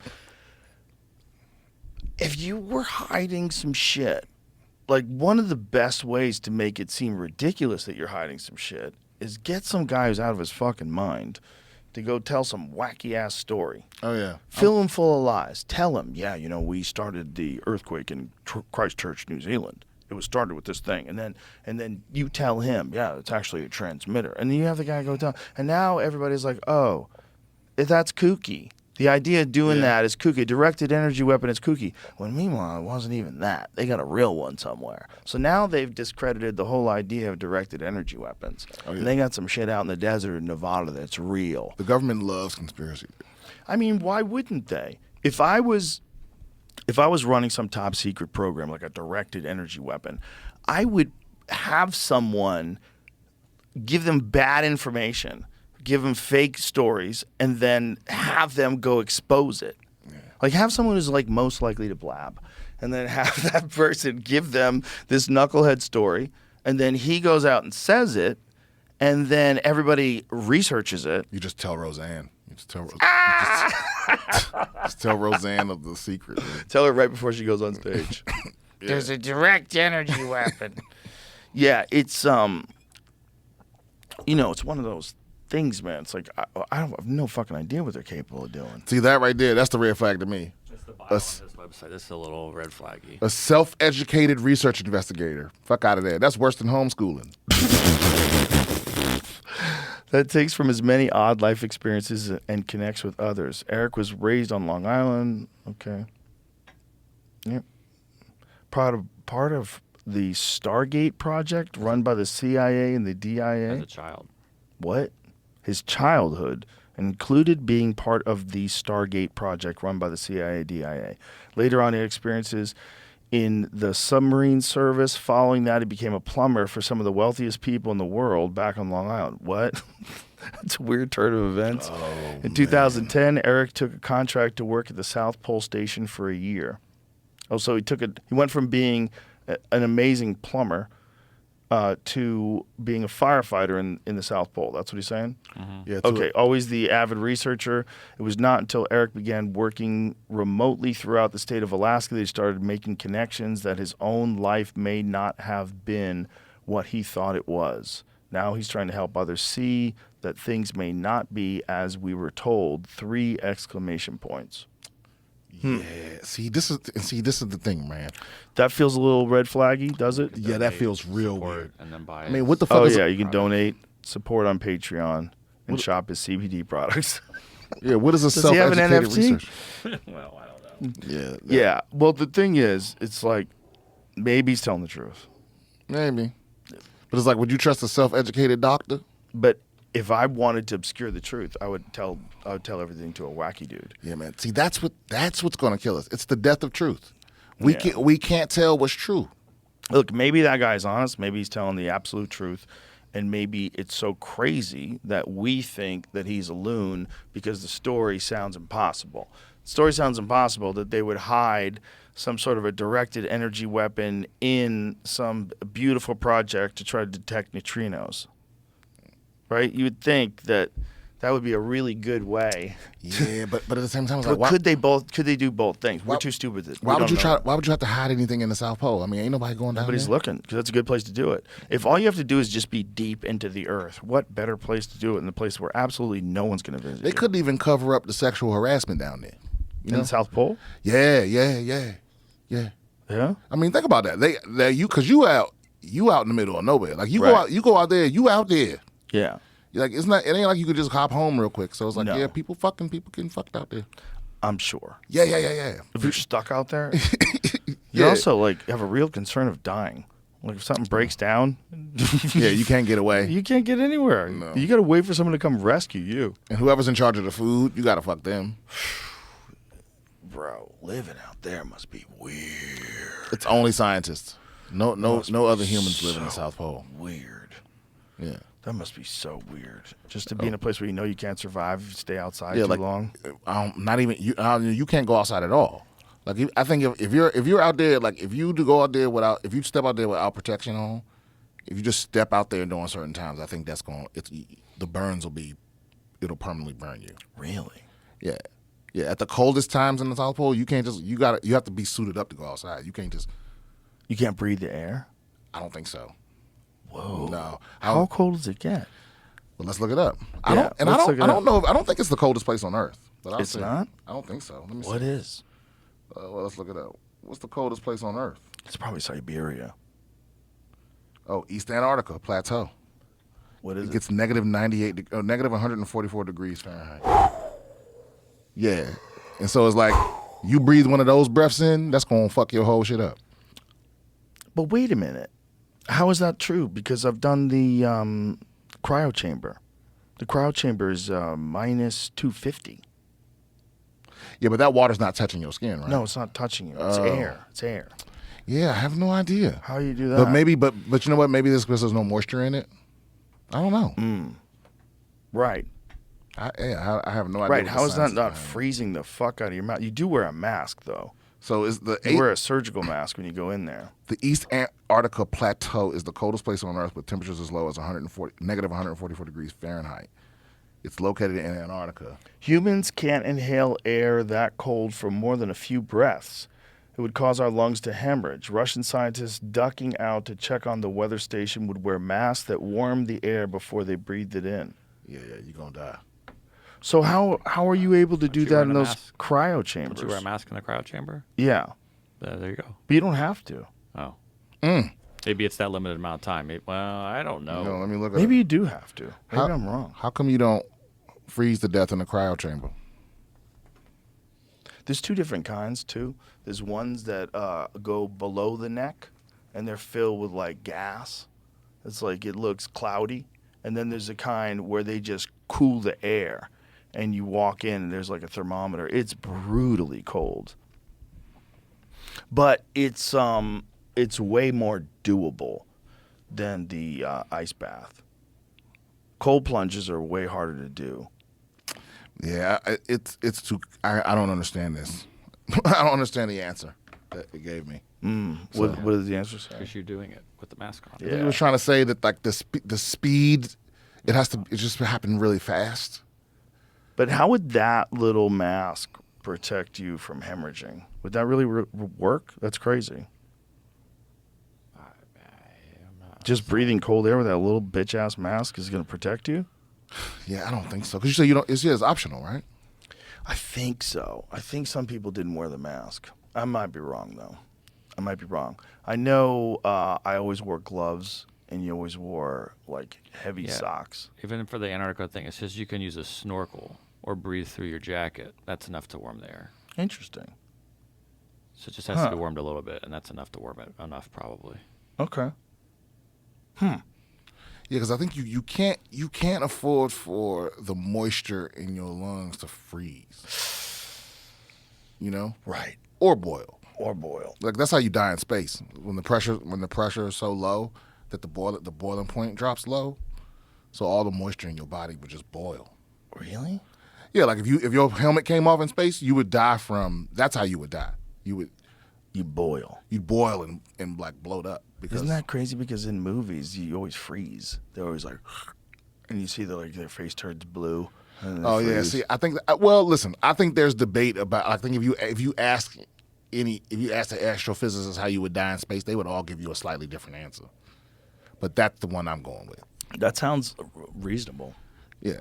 The first thing that would happen to you is that your body might freeze up after that, but the first thing that would happen is that the liquids in your eyeballs, your mouth, your lungs, all that would boil off. Jesus. I know that's a fact. So I don't know what happens to the rest of you. That's what's super bizarre about even the concept of aliens. Because our body is designed to survive our atmosphere, our gravity, our temperature. Like we're designed for a very narrow window. Our very specific mixture of air, like oxygen and nitrogen. 15 seconds. You have 15 seconds in a cosmic vacuum. Oxygen deprivation. Assuming you don't hold your breath during decompression, it will take about 15 seconds for your O2-deprived blood to get to your brain. When this happens, you'll pass out, and then you'll die. That's oxygen deprivation. Assuming that you don't hold your breath. Whoa. Cosmic vacuum. Oh, but click on that. Let's see what the other 5 ways are. Oh. Those 6 ways. 6 ways you can die? What does it say? So asphyxiation is number 5. Burning up in the atmosphere. Oh, well, that's obvious. Yeah. High energy photons. Yeah, cosmic rays. Freezing. Fortunately, heat doesn't transfer. Ebulism. The moisture in your body will start to evaporate. There it is. This is known as ebulism. It happens because the reduction of the pressure causes the boiling point of your bodily fluids to decrease. Brian Simpson dropping knowledge with no notes. With no notes, he just pulls that out. Explosive decompression. Oh, boy. No air. Oh, yeah. Oh, boy. That's what happened. Yeah. Oh, my God. If your shit ain't pressurized, but that's going to kill everybody. As long as you don't try to hold your breath during this explosive decompression, you'll survive about 30 seconds before you sustain any permanent injuries. Well, if you don't hold your breath, you got What if you 15 hold your seconds. breath? How likely is it that you would survive? Bro, that's why the idea of like the type of people that you got to pick to be astronauts. You know what I mean? Look at this. If you hold your breath during decompression, the gas in your lungs will expand due to the lack of ambient pressure. This expansion will eventually cause internal ruptures in your pulmonary tissue. Essentially, your lungs will explode, for lack of better description. As your lungs collapse, the gas they contain will be transformed into massive internal air bubbles. These bubbles will meander through your body. Sooner or later, they will find their way to your vital organs, such as your heart and your brain. Which may not actually. Oh my God. Yeah, I mean, but all of these are like you got what 10 to 30 seconds. Yeah, you're dead. Yeah, you're dead. You're dead or you're dead. So imagine being an astronaut, like signing up to go somewhere where one mistake could kill you. Yeah. Yeah, and then imagine being like, and somebody else's mistake could kill you, right? Yeah. So now imagine being one of those astronauts that was out there when that one bitch, when she let the wrench float away. Like I think she was out there to maybe repair the Hubble or something like that, and she just lost the whole bag or two. You don't remember this? I don't remember. You know what I'm talking about, Jamie, don't you? She lost it in space? Yeah. And it's like, oh, right here. Lock bag was not transferred and it's loose. Hey, Heidi, crew lock bag. Yeah.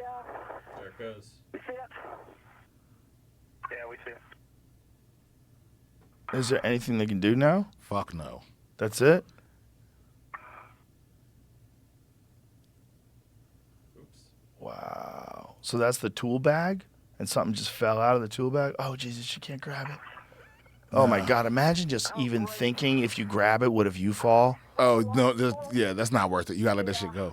Bro, fuck everything about what this poor lady's doing. The crew lock bag was not transferred and it's loose.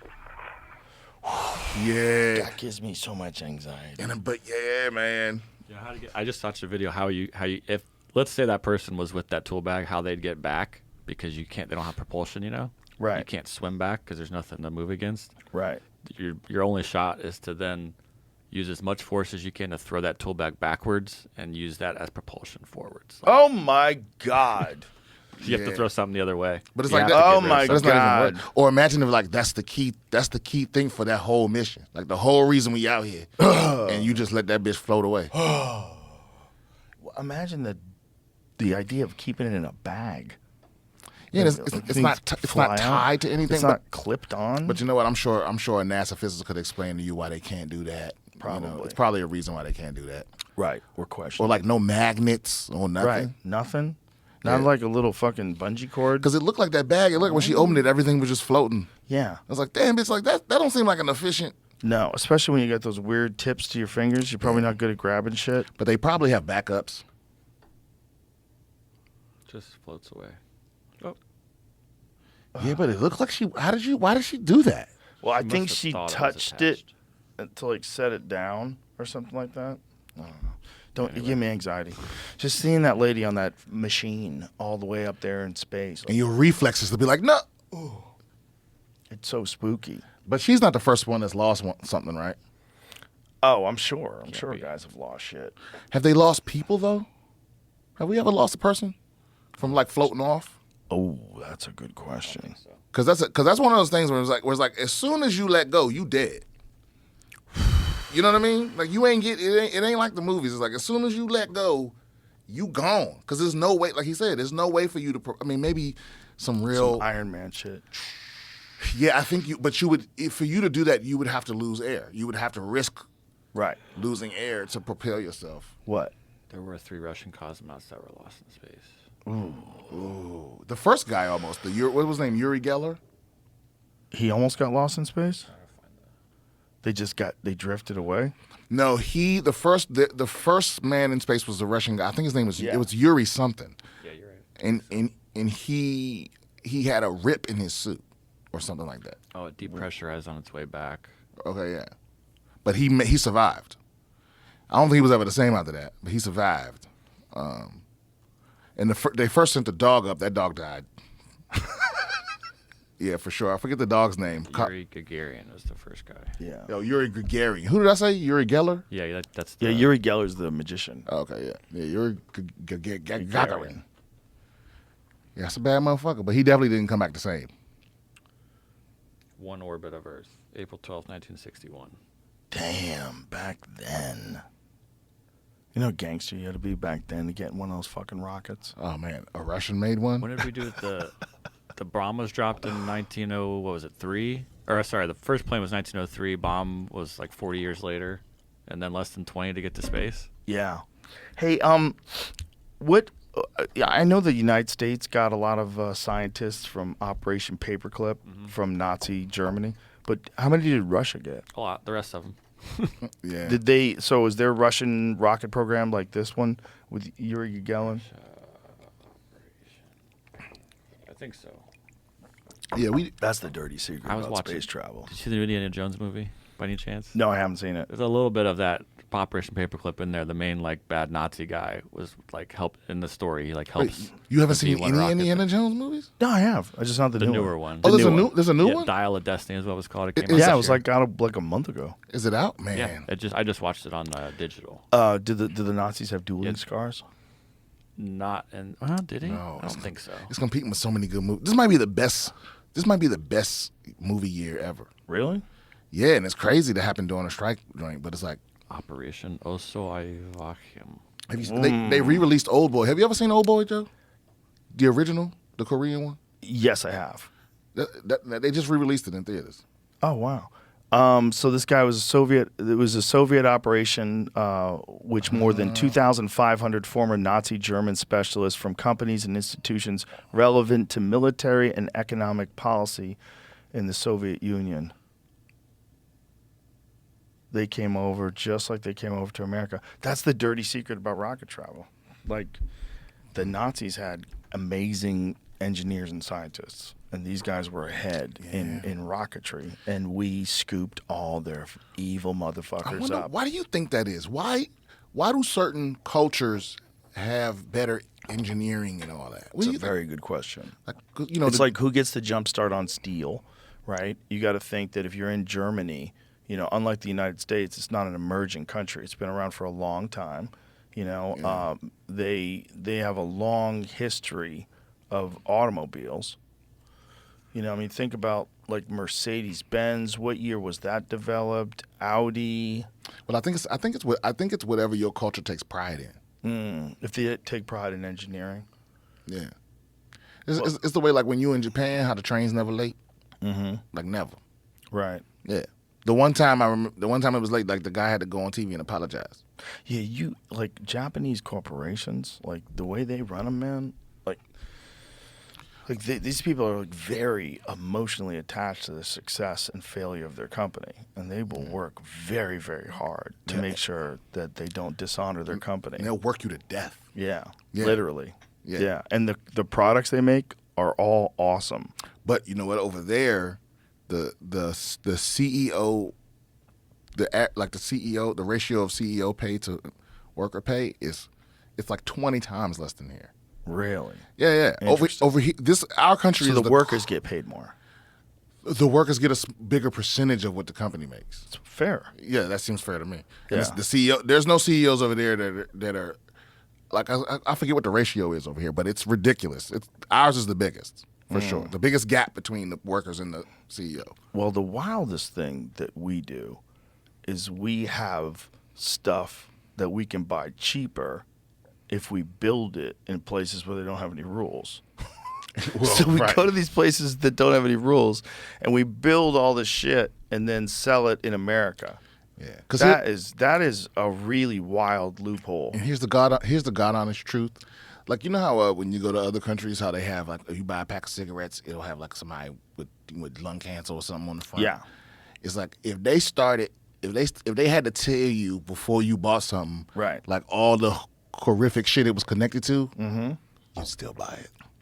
Yep. You know, they were like, hell, this new iPhone? Yeah, well, 2 kids died in the factory that made this. And you're like, I need that camera, you know? Well, now for sure, because people are addicted. And also, there's not an ethical choice. They would have to show you a picture of them for you to feel something. If there was an ethical choice, like if you knew Samsung was making their phones in some factory in the United States where all the chips were made here and everybody was on union wages, they all got health care and benefits, they all lived a nice middle-class life, and the phone was more money. The phone would be like $2,500. But well, I think a lot of people... They're almost that. We've had this conversation too many times, but I think a lot of people would buy it. I think if iPhone just had a made in America phone, like as an option, and it became like a status symbol to have the USA phone. You know what? I agree. I think a lot of people would buy it, but I think you would be surprised at who didn't. Yeah. Like most of the people making the most noise about this sort of thing would still be like, well, I can't.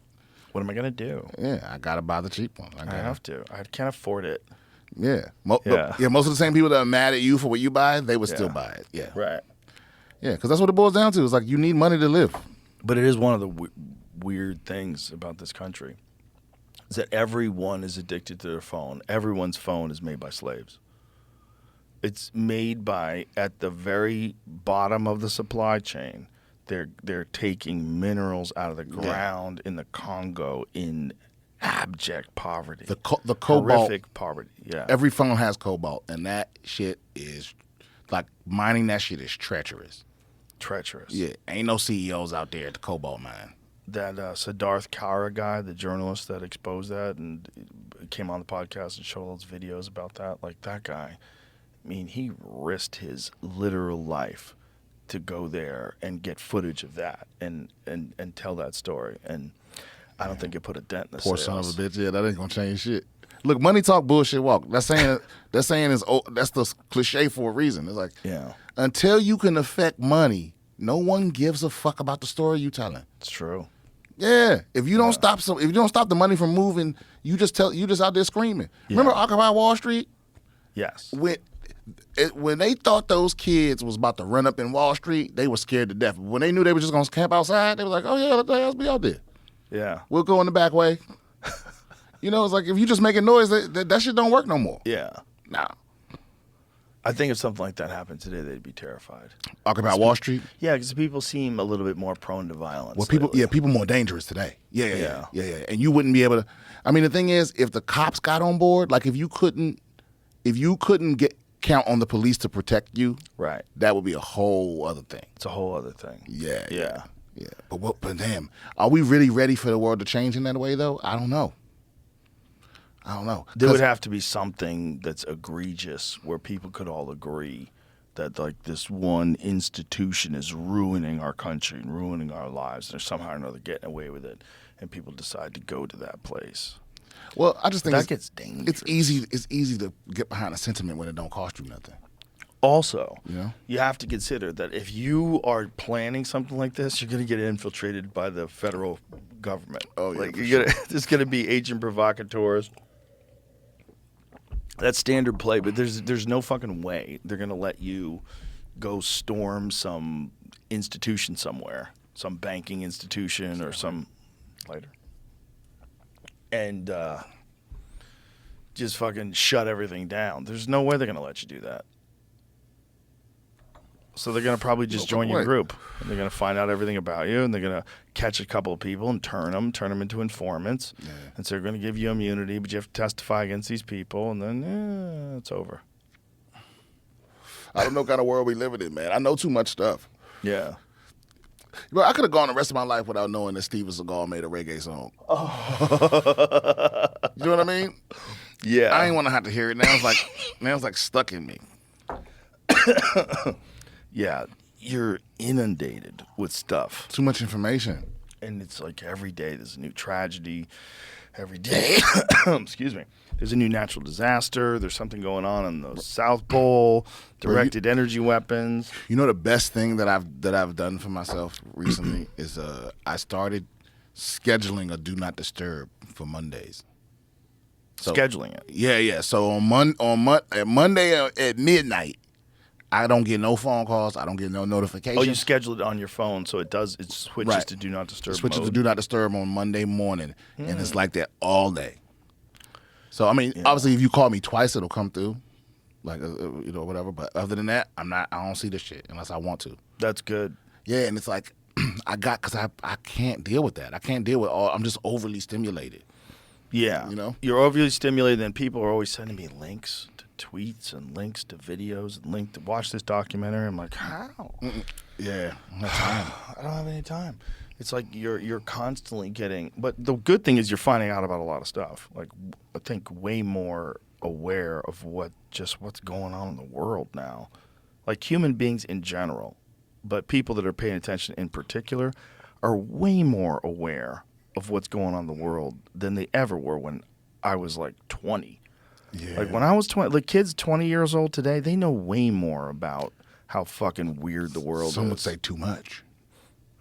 But I bet some before the fucking internet and before television and before the newspapers would also say that's too much. Yeah. Well, you know what it is, man? It's nothing worse than a young cynic.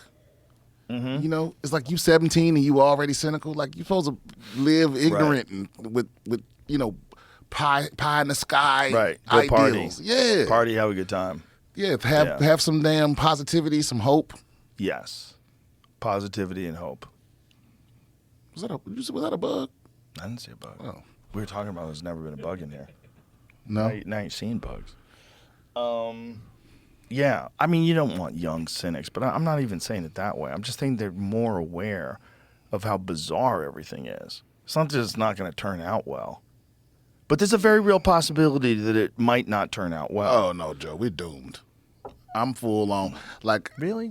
Yeah, because the solution to all the major problems that face humanity require a bit of selfless cooperation that I just don't think humans are capable of. Really? On a grand scale. No. It's so easy to divide humans, because we have so many differences. There's way more differences than we have perceived connection, right? So it's like, even if you get people to unite for a little bit, it's only a matter of time before they fall apart. Well, people also love to collect in groups and then go after other groups. Right. They love to do that. It makes them a part of something bigger than themselves. That's why people love to call themselves activists when they're really just bitching about shit online. Because you join a group of people that are also like into the same thing, and then you have like camaraderie within the group. You support each other's like posts and tweets and all that stuff. You know what I'm saying? So it becomes very community oriented. It is wild to call yourself an activist when you're not leaving the house. You're not active at all. They're an online activist. Yeah, they're called slacktivists. But I get why some people, even if what your cause is fucking stupid, I get why you'd be drawn to being a part of a group. Because a lot of people are alone. They got nothing. And if you become a part of a group, whatever that group is, especially if it's a noble cause, now you've got a purpose. Now you're fighting for something. Right. I'm out here fighting for something. I'm fighting for a better country. You're not doing shit. And then you get self-righteous with it. Yeah. excuse me for caring about the world.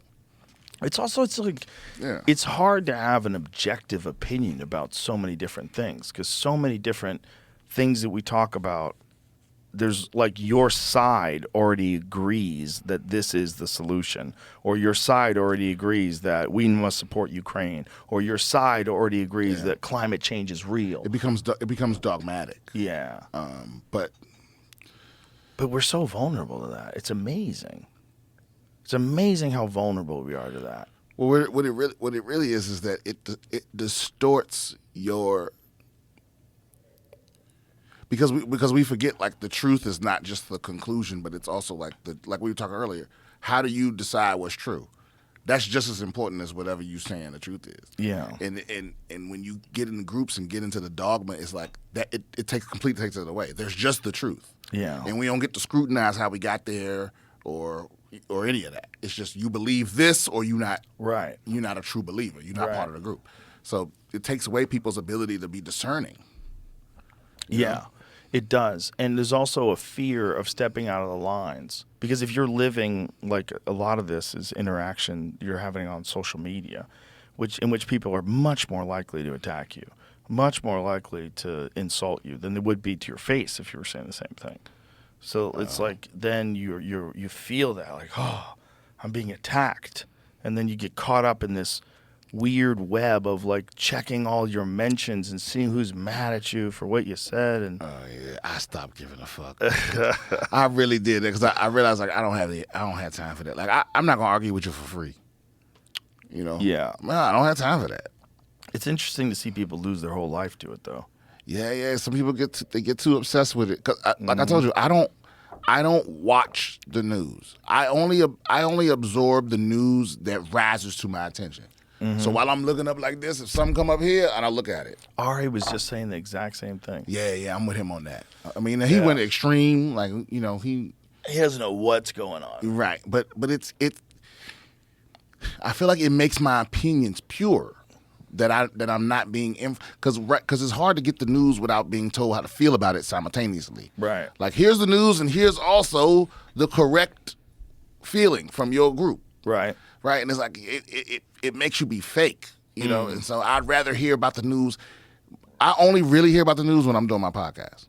BS with Brian Simpson, available every Thursday on all platforms. I wait till my producer tells me some shit. And that's when I know the news. I very rarely am I like looking for, because I hate that. People that are like obsessed with Trump and obsessed with Biden, and every time you see him, depending on what side you're on, they got new facts for you. And I'm like, damn man, like, what's the point of that? What is the point of that? You don't get anything out of knowing all this. You know, you've already decided who you're going to vote for, and that's all the power you have. Because they're caught up in a game. It's like rooting for the Dolphins. You're caught up in this fucking thing. Like, we're playing Pittsburgh. Fuck Pittsburgh. Right. You know, it's just people just get wrapped up in this idea that if somehow or another Biden stays in office, everything's going to be great. If Trump gets in office, the world's going to end. Yeah, or vice versa. Or vice versa. It's like Trump. Yeah. Like, it's like, bro, you know what's so funny is almost nothing will change no matter who it is. Some things will change. Like that's where I'm at. Yeah, I mean, surface level things will change, but like the main agenda, the real powers that be, they ain't letting this shit. You know, they let little stuff change so you feel like you have power. Right. But the main agenda, that shit ain't shifting. But what's interesting is if we're gonna find out how much power they really have to like decide who becomes president, because if Trump wins, like what do they do? What do they do then? Let him be president from prison? I don't know. Do you think he has a real shot at going to prison? No. Listen, I think it's cute. It's cute.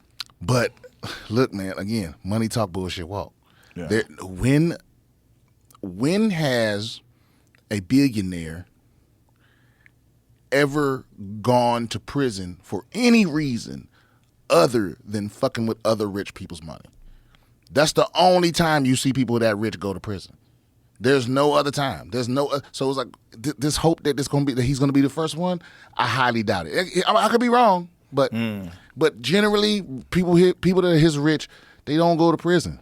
We were just talking about that the other day. Like, they didn't even put the Sackler family in jail. Right. When do you? Because they was fucking with poor people. They fuck with everybody. They put Bernie Madoff in jail. They put Elizabeth Holmes in jail. They put the Enron dudes. They put them down because they was fucking with other rich people. But as long as you stick to fucking with poor people or trying to cheat, whatever, you ain't going to prison. You're not. I don't think so. If Trump actually goes to prison, that will mark some kind of progress, I suppose. You know, but at the end of the day, they all look out for each other. But not really, because if you could target your political enemies and have them locked up to prevent them from being able to run against you, that's some banana republic shit. But that's where it gets dangerous, because they could use it on the other people too. Exactly. The smart people know that. The real smart people know that what you're actually doing is setting a precedent. Yes. And you don't. And it's real fine when it's happening to the person you want it to happen to. Exactly. But what happens when the other side has that power? Exactly. It's going to be a problem. It's going to be a big problem. Yeah, that's also why they've never really locked each other up. Why they always pardon one another and all that, because they know whatever precedent they set, it could happen to them. Yeah. Yeah. The pardon thing's wild. I wouldn't even be shocked. Actually, I don't think Biden can pardon Trump because it's not a federal thing. I think it's a state. It's a state thing. Mm-hmm. So, but I wouldn't be surprised if the governor of Georgia pardons Trump. Interesting. Just to prevent a constitutional crisis, because there's nothing in the Constitution that tells us what to do if a former president goes to prison. Didn't we just talk about that?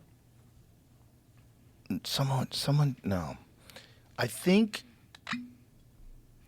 the governor of Georgia doesn't have the power to pardon him. No? I'm thinking they don't. I think someone just told me this. Okay, let me see. I think it's one of those Georgia is weird one of the cases. 4 states whose governor does not have the authority to grant clemency, although the governor retains indirect influence by virtue of his power to appoint board members.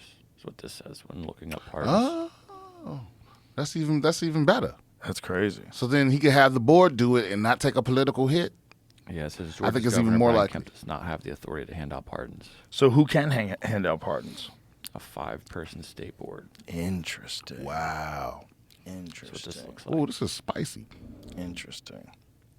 Spy River. Brian Simpson, I got to wrap this up. Let's get it. Thank you, brother. Very good to see you as always. Thank you. It's been a lot of fun. Thanks for having me, man. My pleasure. It's been a lot of fun hanging with you at the club.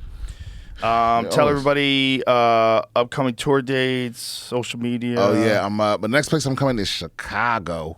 Go to BrianSimpsonComedy.com to get those tickets, or go to my link tree at BS Comedian and follow me on socials. Also listen to my podcast, BS with Brian Simpson, on all the platforms. Yeah, Zany's Chicago. Goddamn Side Splitters in Tampa is coming up. Rumors in Canada. Why did I agree to go to Canada? Zany's in Chicago is a great room. Rick Bradson's House of Comedy. That's also Canada. Yeah, Zany Chicago. Zany. It's a great room. Yeah, Zany's in Nashville. Yeah, those are really good rooms. Great rooms. All right. Thank you. All Bye, right, everybody. thanks, man. Later.